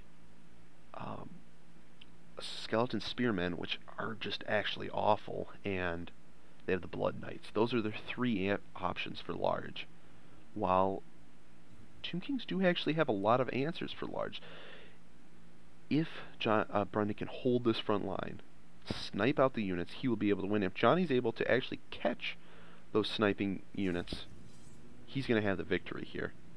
Tomb King infantry is actually worse than the Vampire Counts infantry. I believe Tomb Guard versus Graveguard, it should be pretty even, but the Graveguard do cost less. The constructs is just pretty much where it's at. Johnny should definitely go for a full anti-large build, and Brendan should definitely go for a full infantry build, just to counter Johnny's supposed anti-large build. Well, let's see their setup here. Gotta also remember, when a Tomb King Lord dies, they also have the curse on them, so it might be actually a strategy to get those Vampire Count units low, and while they're bum rushing him, just to use the curse to destroy what's left of them. On Johnny's side, we have a front line mostly made up of just skeleton warriors and Graveguard. Very interesting pick. I would have run almost completely skeleton spears, well, a large contingent of skeleton spears, Johnny also has brought his Blood Dragon Vampire Lord that he's pretty famous for now. He also has a Regiment of Renown ethereal cavalry unit, and he's got the Stearnsmen, the Graveguard, that actually regenerate on their own. They don't need the regeneration of a Vampire Lord. On Brendan's side, we have him bringing Settra the Imperishable on his Chariot of the Gods. Kind of see what he's doing. He did bring a Necrosphinx, brought a unit of spears. He brought the archery unit, Tomb Guard with halberds, and the Ushabti Greatbows, just a regular version. His front line is made up of Tomb Guard. I don't know about this matchup. If it was me, I would have been bringing maybe one more unit of Ushabti Greatbows. I love the Bone Giant. Bone Giant would have been great in this matchup.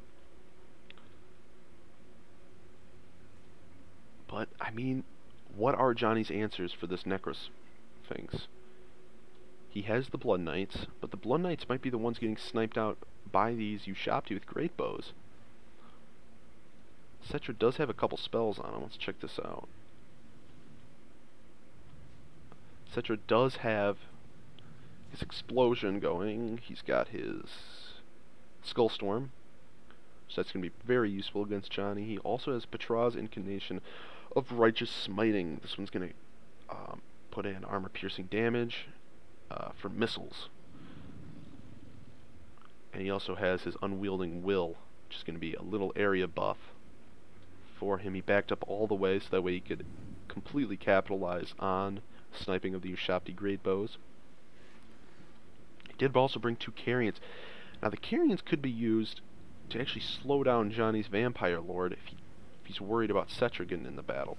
I don't know how he's going to deal with these Hex Wraiths though. Hex Wraiths they have no armor, but they do have a 75% physical resist. Only weakness is magic damage, which it doesn't look like any of his units actually do have it, besides Settra. Yes. 2 units of Skeleton Spears.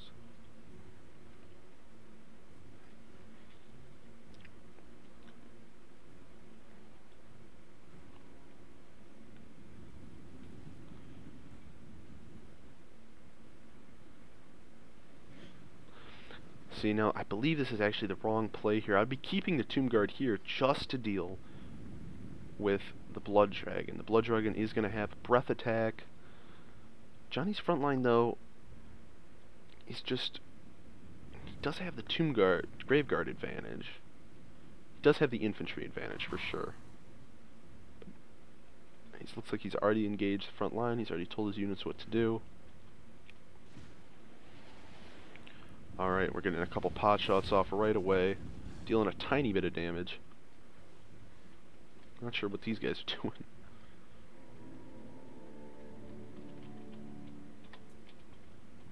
We're getting a couple more hits in. Johnny's starting to back off.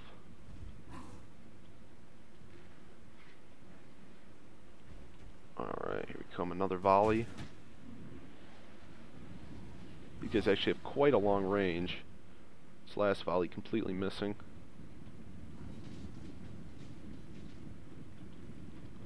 Now, his archers do have a really cool ability called Armor Sundering. This is going to lower the enemy's armor by 30. So it'd make it a lot easier for their missiles to actually get through. So now this unit has 0 armor.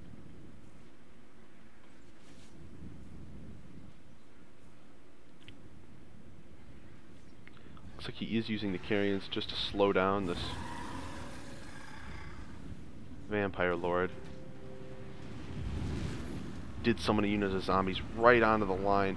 As these Hex Wraiths come charging through, they're going to have an easy time dealing with these Tomb Guard. But Johnny's Graveguard are actually far behind. Looks like a Vortex spell is about to go down, which completely missed most of the formation.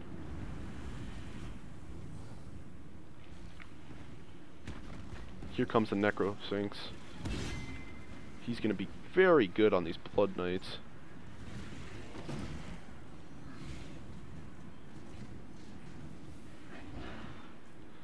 Brennan is doing a really good job just distracting this blood, or the zombie dragon, just long enough so that way his infantry can kind of take care of Johnny's. His Blood Knights are retreating. Oh, and this is going to be awesome. Wow. Little off target. Did do a good amount of damage.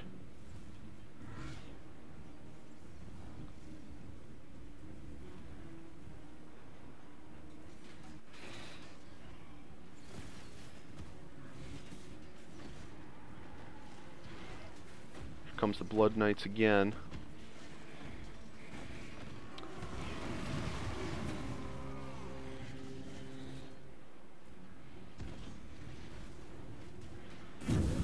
Wow, he's buffing up the Ushabti. Gonna get some nice shots in on that Blood Dragon. Setra's got to start getting into the combat eventually.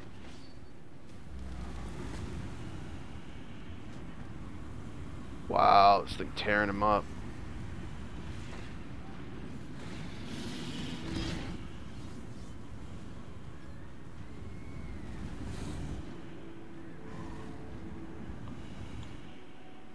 Blood Dragon is actually running out of his regen capabilities.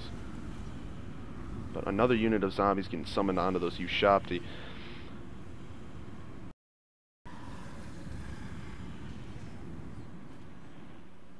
Starting to lag a bit here.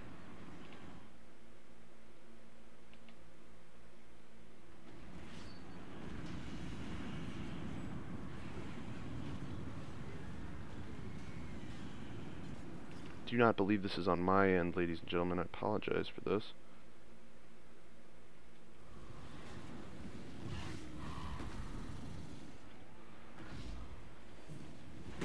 Alright, Setra is engaging. Oh, and it looks like Setra's actually going to try and go for...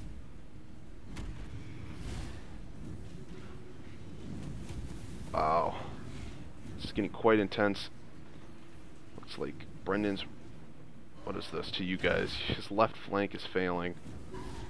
It's going to be quite hard for him, but now everything is focusing down on this Blood Knight.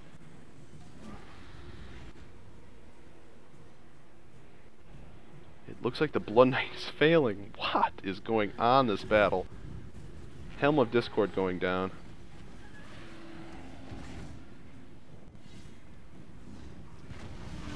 As the Ushabti are summoned, this is going to be a death sentence for Johnny right now, and most of his infantry is completely cleaned up the right flank of Johnny. Oh my gosh. As these Carrions are still giving the Blood Dragon a hard time. They're about to wade out of combat. The Necrosphinx is still at almost full health right now. Setra being damaged, definitely, but not enough really to matter. Here comes a breath attack coming in. Massive damage to Setra.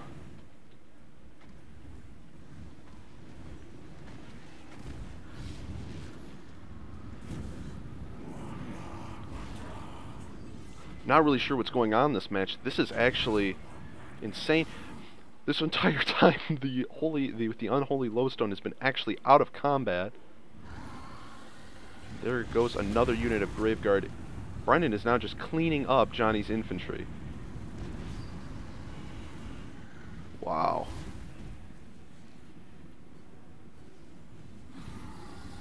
If Johnny can take out... I don't think there's much hope left for Johnny. This is a complete turnaround. Guys, the first match I had no idea something like this would happen.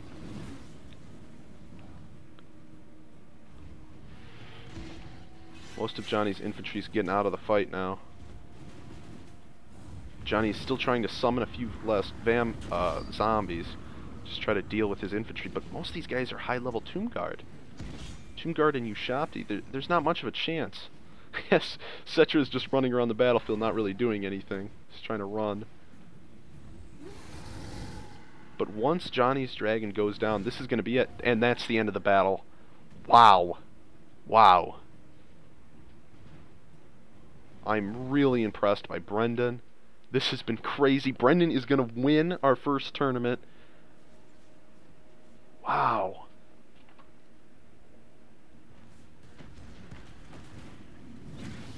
And that is it, guys. Brendan has won the tournament. Wow. Wow. Alright. Well, it was great having everyone on. I'm going to invite Brendan and John to a call. And we're going to see what they say about all this. Oh my god. You're on stream right now. We're having an interview. It's an interview. What happened, Johnny? What happened? Good game, both you guys. You guys played great. That was crazy battle. I'm looking at the stats right now. These Tomb Guard, I was really surprised on how much damage they were actually able to deal to your front line, Johnny. Yeah, I didn't realize, but they're actually good against Graveguard. Yeah, I didn't really know what to expect how they do against Graveguard. Wow. Yeah, I was expecting to win those, but I did not. Yeah. And what about with that first match? The Lizardmen were just not up to the task of beating the Dwarves. The first match, actually, yeah. I thought maybe if I go for a strat where I could surround him, but, No. you know. Wow. Wow, alright. So we're going to pause the stream really quick, guys. I think I'm going to come back in a second and destroy whichever one of these guys wants to play against me. But nice job. Brendan is the champion. He will be getting the $60. Thanks for tuning in, everyone. Watching. No, no one is.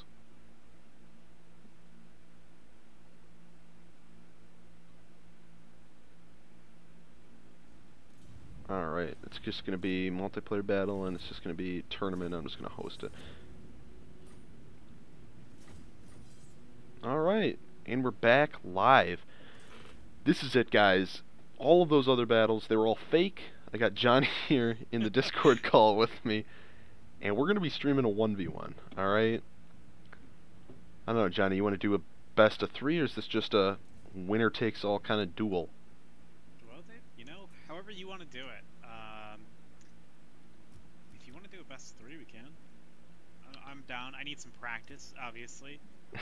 Just decimated by Brendan's superior tactics. So.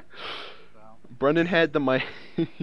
He had the skill. He had the micro. Nothing we can all do about it. All right, Johnny, what are you going for to start off? I'm gonna go for the Classic Empire, my strongest faction. All right, I'm gonna follow up with the Classic Greenskins, my strongest faction. Everyone, close your eyes on stream. I don't want you guys to see my epic build. Please do not look at it. I won't be stream sniping you, I swear. Please don't stream snipe me. If you actually watch it, it's going to be cancerous, though, for you. You're going to be hearing my voice and your voice. Oh, yeah, I know. I do that.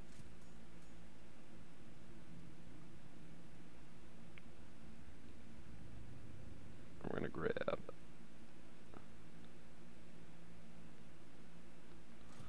Just that.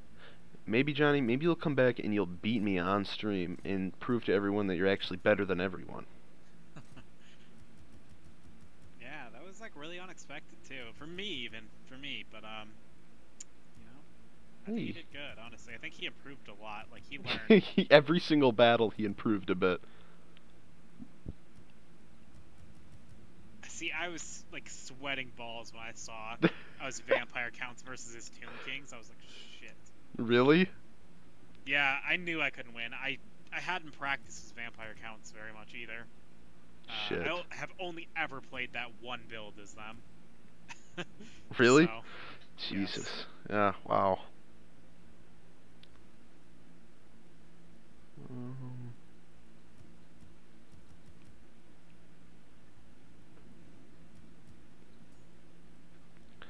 Alright.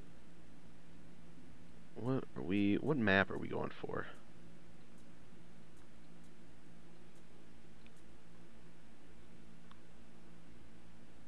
Now that the babies are gone, we can actually play a map with trees on it.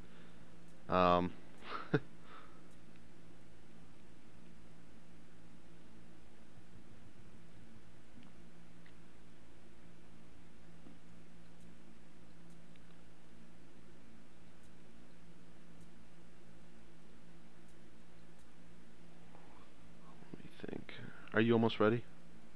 Uh, I'm not yet, so do not worry. okay.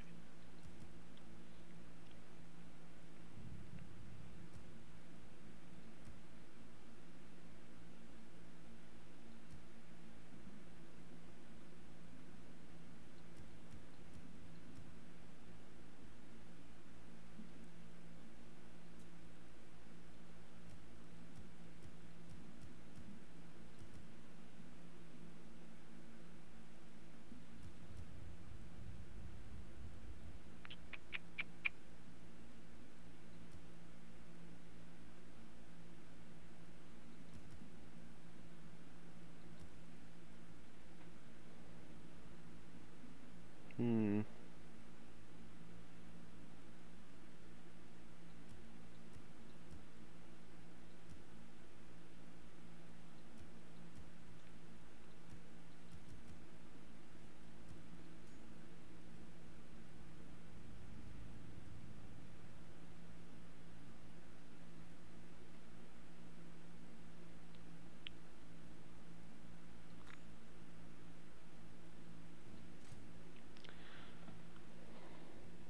Are you stream sniping me currently? I'm not. Thank God. I only have one monitor and I'm too busy looking at my own. And I don't want to hear that bullshit in the background. So, Lose focus. you know. Alright, I'm ready whenever you are. I will be done in just a moment. I'm making some last minute decisions. Very intense, I know. Bad decisions, To be 100% honest.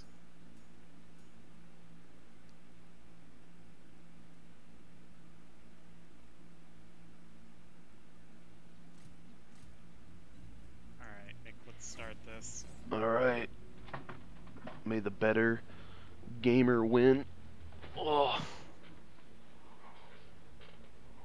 I don't know how well this is gonna go over, honestly. Really? Well, I mean, I don't think it'll be too bad. Why do we start so close to one another? Because the game knows our feelings for each other, Nick. Wow. Isn't your girlfriend next to you, dog? Well, she's like in bed. She doesn't like me anymore now that I lost that. Because I'm less of a man. She's calling up Brendan as we speak. She's calling Brendan right now, asking him if he wants to date now that he's a champion. She knows that he has a little extra spending money.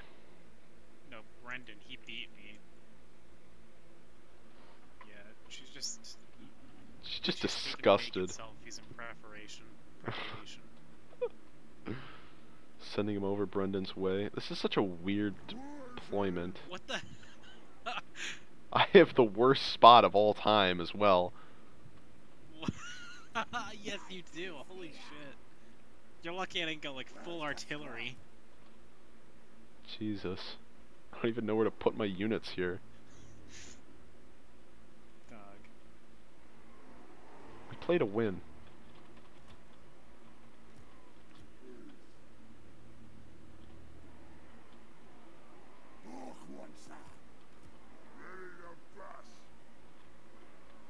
This map is garbage.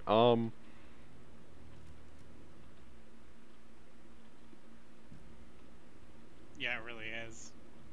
This is gonna be the first match I win just because of this fucking positioning. Well, maybe. I could probably find... It's really odd, you know? There's so much space on this map, too.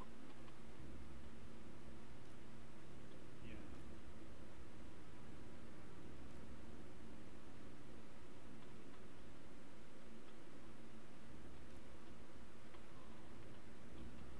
Yeah.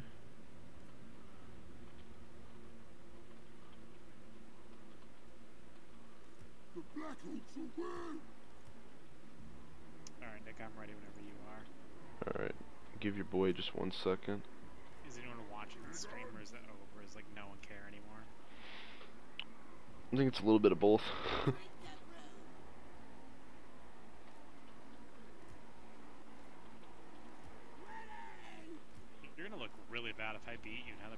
just fucking beat me too. I know. Seriously. Like super depressed, honestly. If I lose. Like, you're gonna look like as bad as I do. Like, your girlfriend's also gonna leave you. They're gonna go out with each other. Yeah, they're gonna go out with each other. Holy shit, that'll be sad. Nice Hellstorm rocket battery. Yeah, what do you know what you're talking about? This is the only unit I actually see.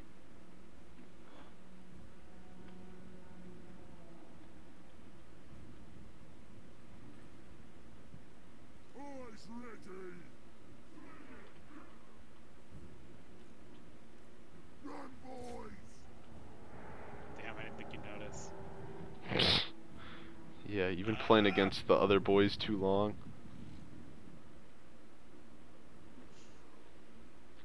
At least these fuckers are fast. Holy shit, I did 1,000 fucking damage to them. Sounds about right. Damn, they're so fucked. Yeah, oh, there's the army. Wow, nice build. North, watch ya.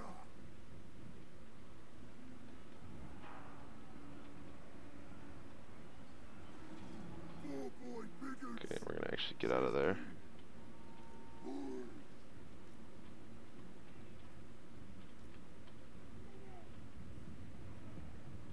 Poor boy, bigger. I'm not dealing with that garbage right now.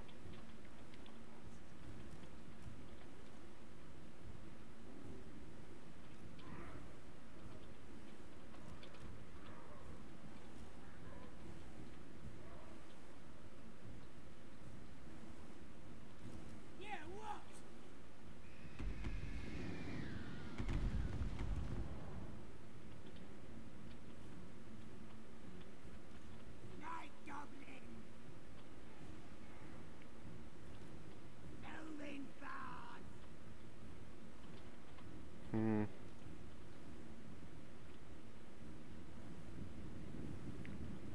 It's actually awful for my dudes too.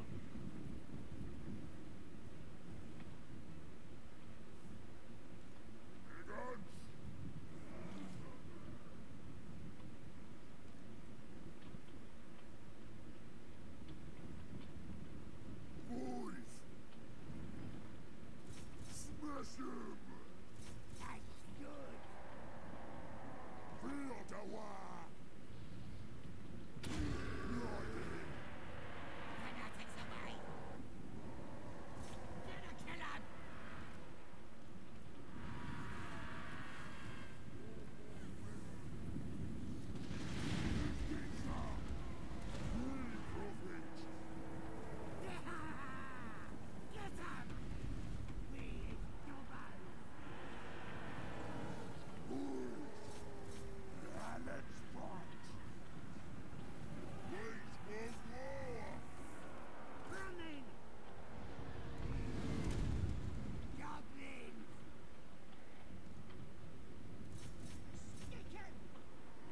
Where's most of my army at? Oh, fuck, did you do that? Bring us to battle. Boston. Smash him. Running. Dice target me. Moving fast. Very good. Dug us out. Moving fast. Running. Stab him. Running. I'll strike like this. Raise yourself. Running. Wolf riders. Get him. Dig like great prophet. Sifting. Smash him. Oh, is it big surprise? I'm the boss. Mork will get ya. Moving fast. Let's go. Austin. More likes it. More spills is strong. Running. Run, boys. Smash him.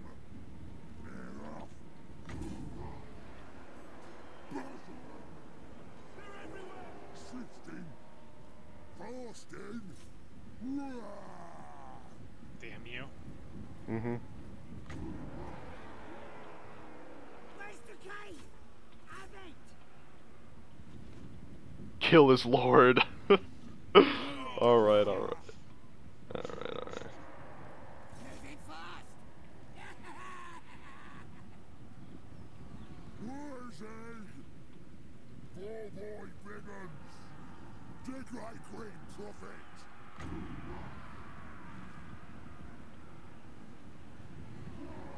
Green skin scum! Waver.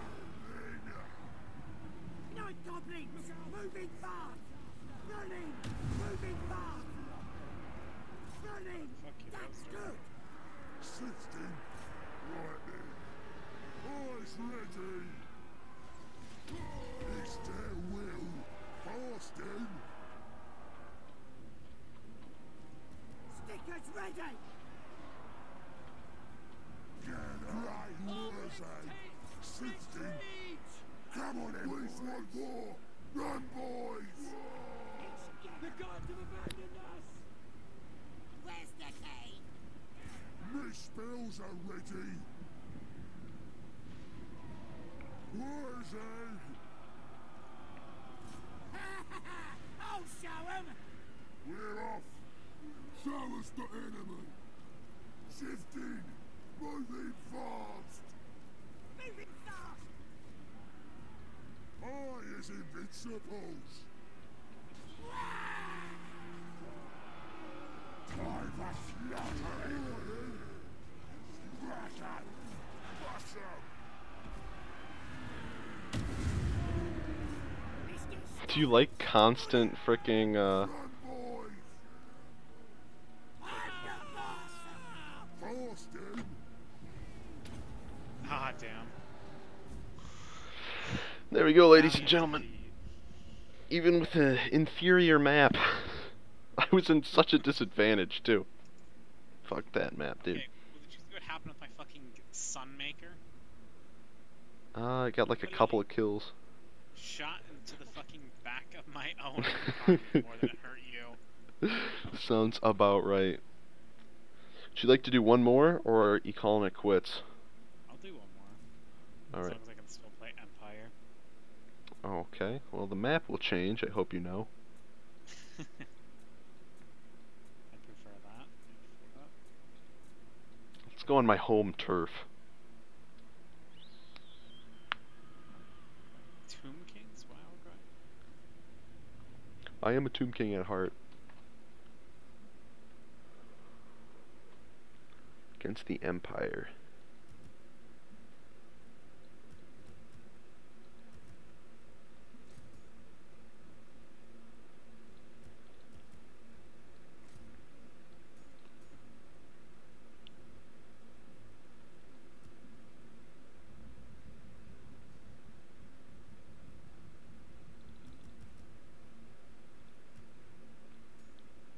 Hmm.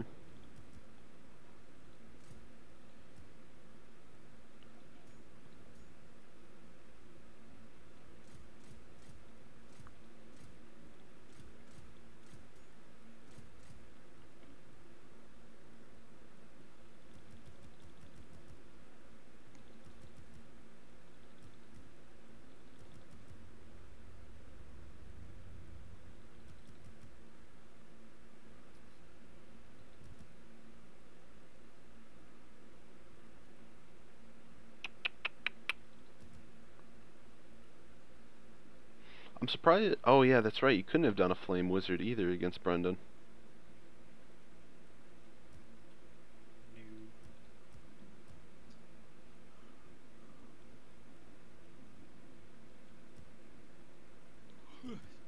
Yeah, I should have just practiced more as vampire counts, I guess. That's really what it comes down to. Yeah.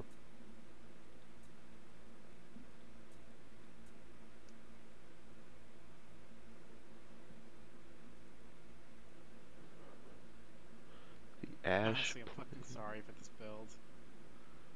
Really? It's gonna be actual cancer. I mean, not actual, but like, I feel like it's gonna be pretty strong. Jesus.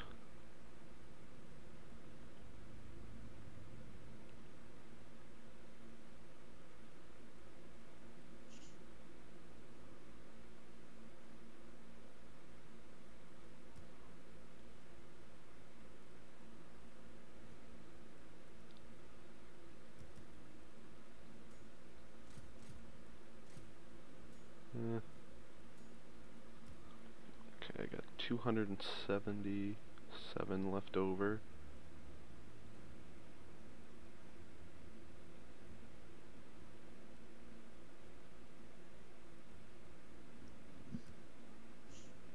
I almost know for a fact that you're bringing fucking cannons, right?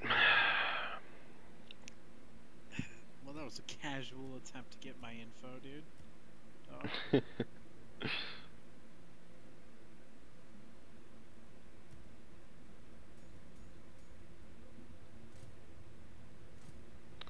I don't really know where the rest of my money's gonna go. Kind of like torn on this.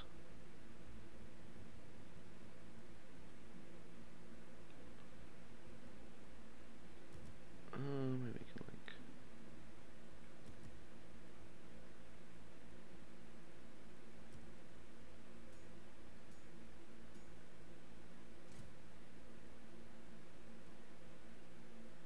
All right.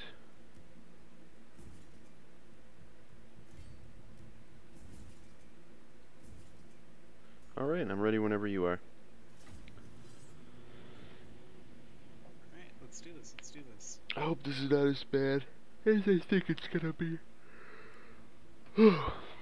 Probably not. I feel like you've overestimated how bad it was. What? Dylan asked, "What is the prize if Johnny actually wins?" I quit Goodwill. Oh, dude, that's great. Everyone wins.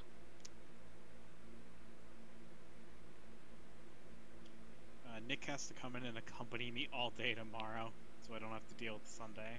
Oh no. Take your shift. Yeah, I have to take my shift. Dude, it's so, like, hellish now that that door is broken. I got 47 to, like, 50 donations, and I had to take all of them through the tiny door, like, half furniture, like... People were bringing me dishwashers for some reason today.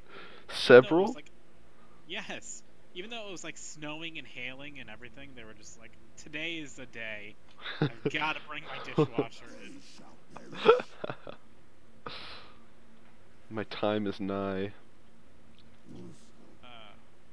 This map's so annoying.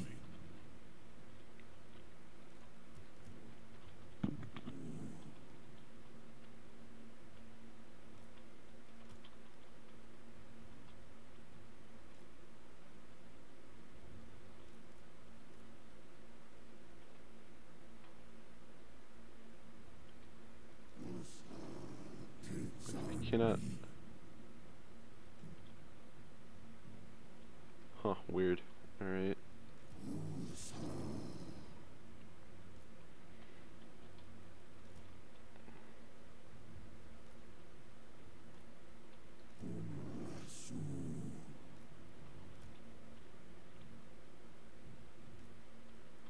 Arkan the Black. Ready. Musa Tizani.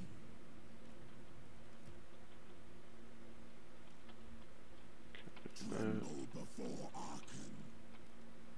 Arkan the Black.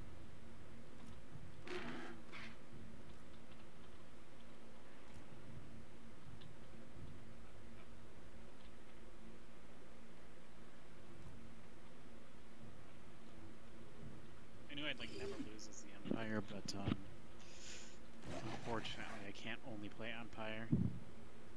Right. Alright, I'm ready whenever you are. Arkan the Black. Fuck, relax. Chill out. Sorry, bro, I'm sorry. What the hell is this formation?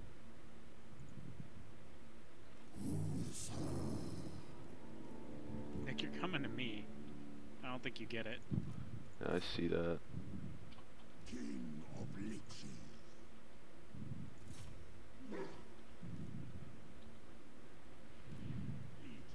Forward. Seem already getting fired upon. None of it doing any damage. Where the hell is Balthazar Guilt so far back?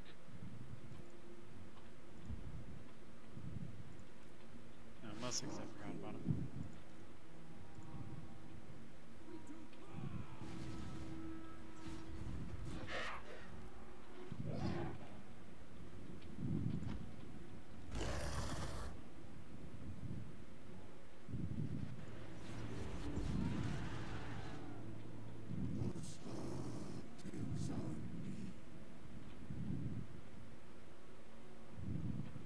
Alright, Johnny, if you could please refrain from breathing into your microphone.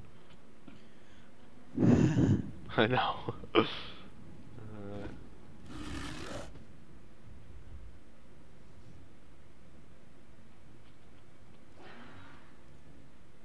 can you fucking stop shooting me?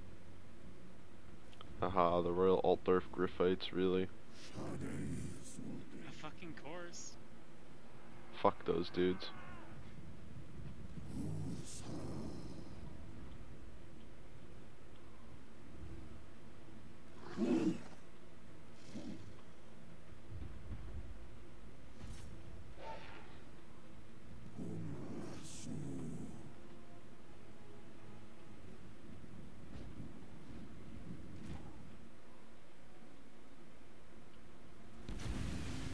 Ouch.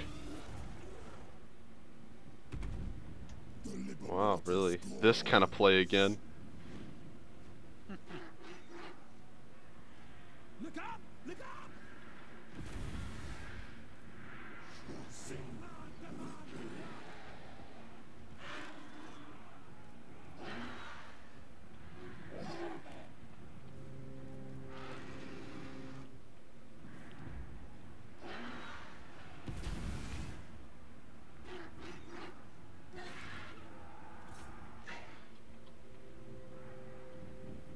Archon the Black.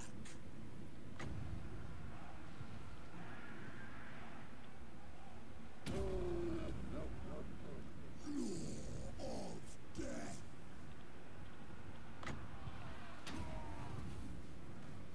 Necromantic. Tremble before Screw you, dude. I see what you're doing. Dog, what? You cancer.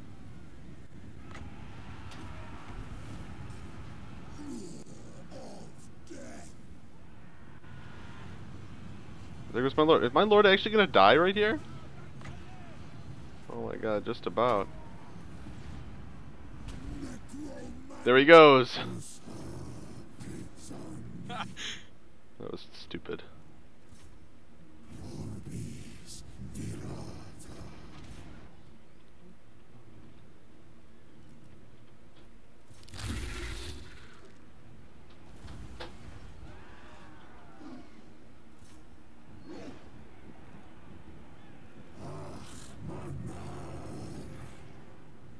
Ulrich's teeth! Retreat!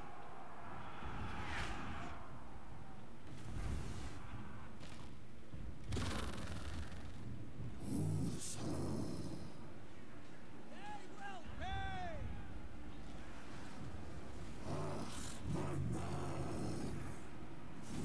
Run!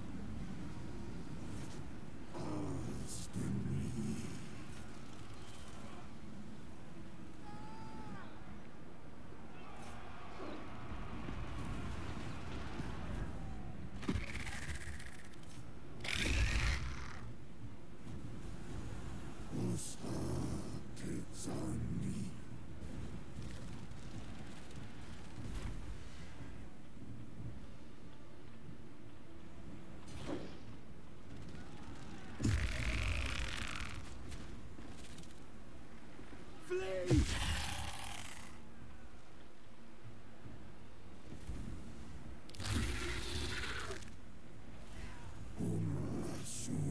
The gods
battle! Run!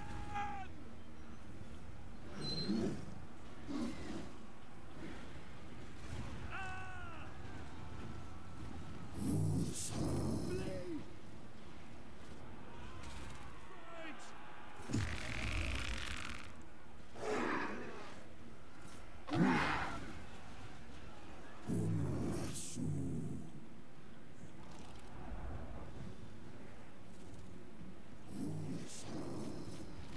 Ulrich's teeth!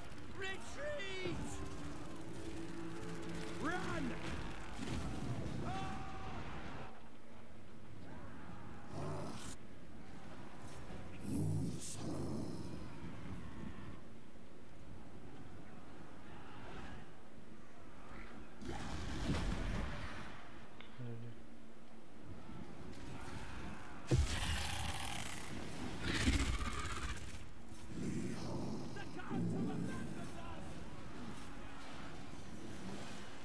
Ulrich's teeth!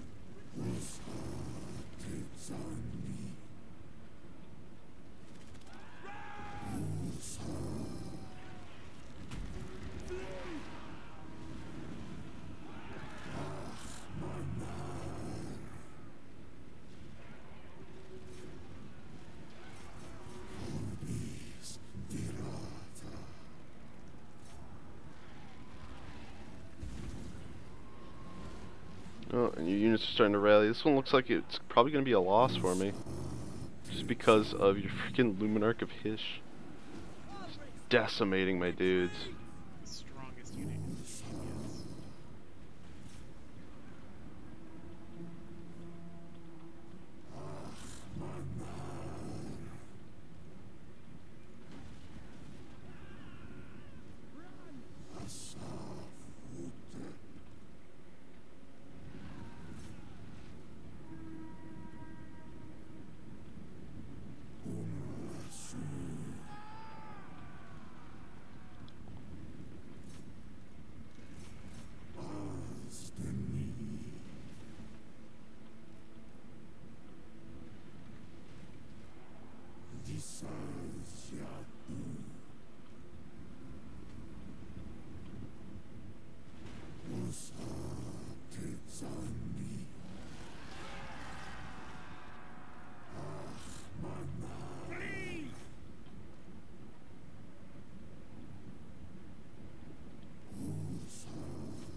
Ulrich's teeth!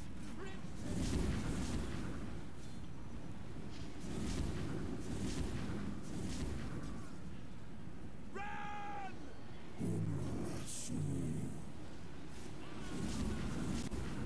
Kill everything!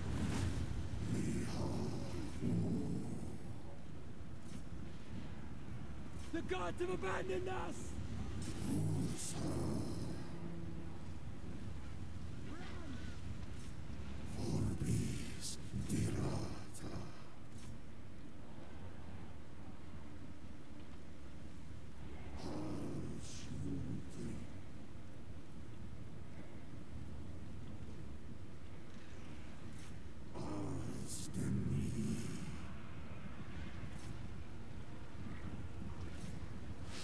Cool.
comes the final transmutation, right? No. No, Plague of Rust, okay.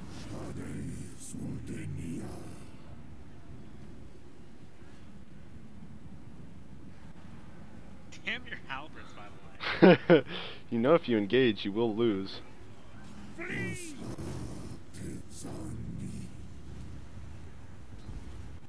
gods have abandoned us!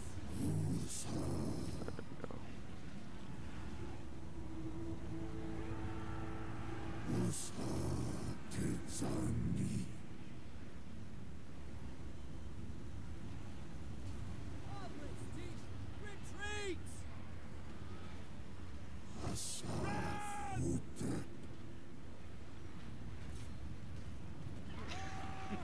I fucking hate this match, honestly.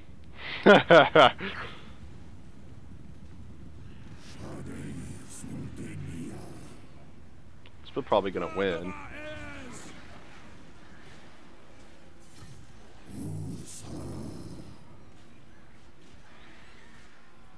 Whoever stuff breaks first. As long as we outnumber them, we will hold! Flee!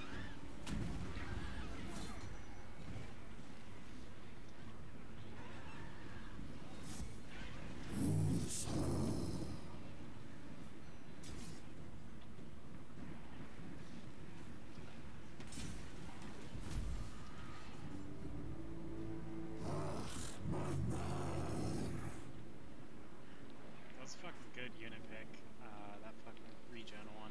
Because if you didn't have that, I would have fucking won. Yeah, but I might have had something else.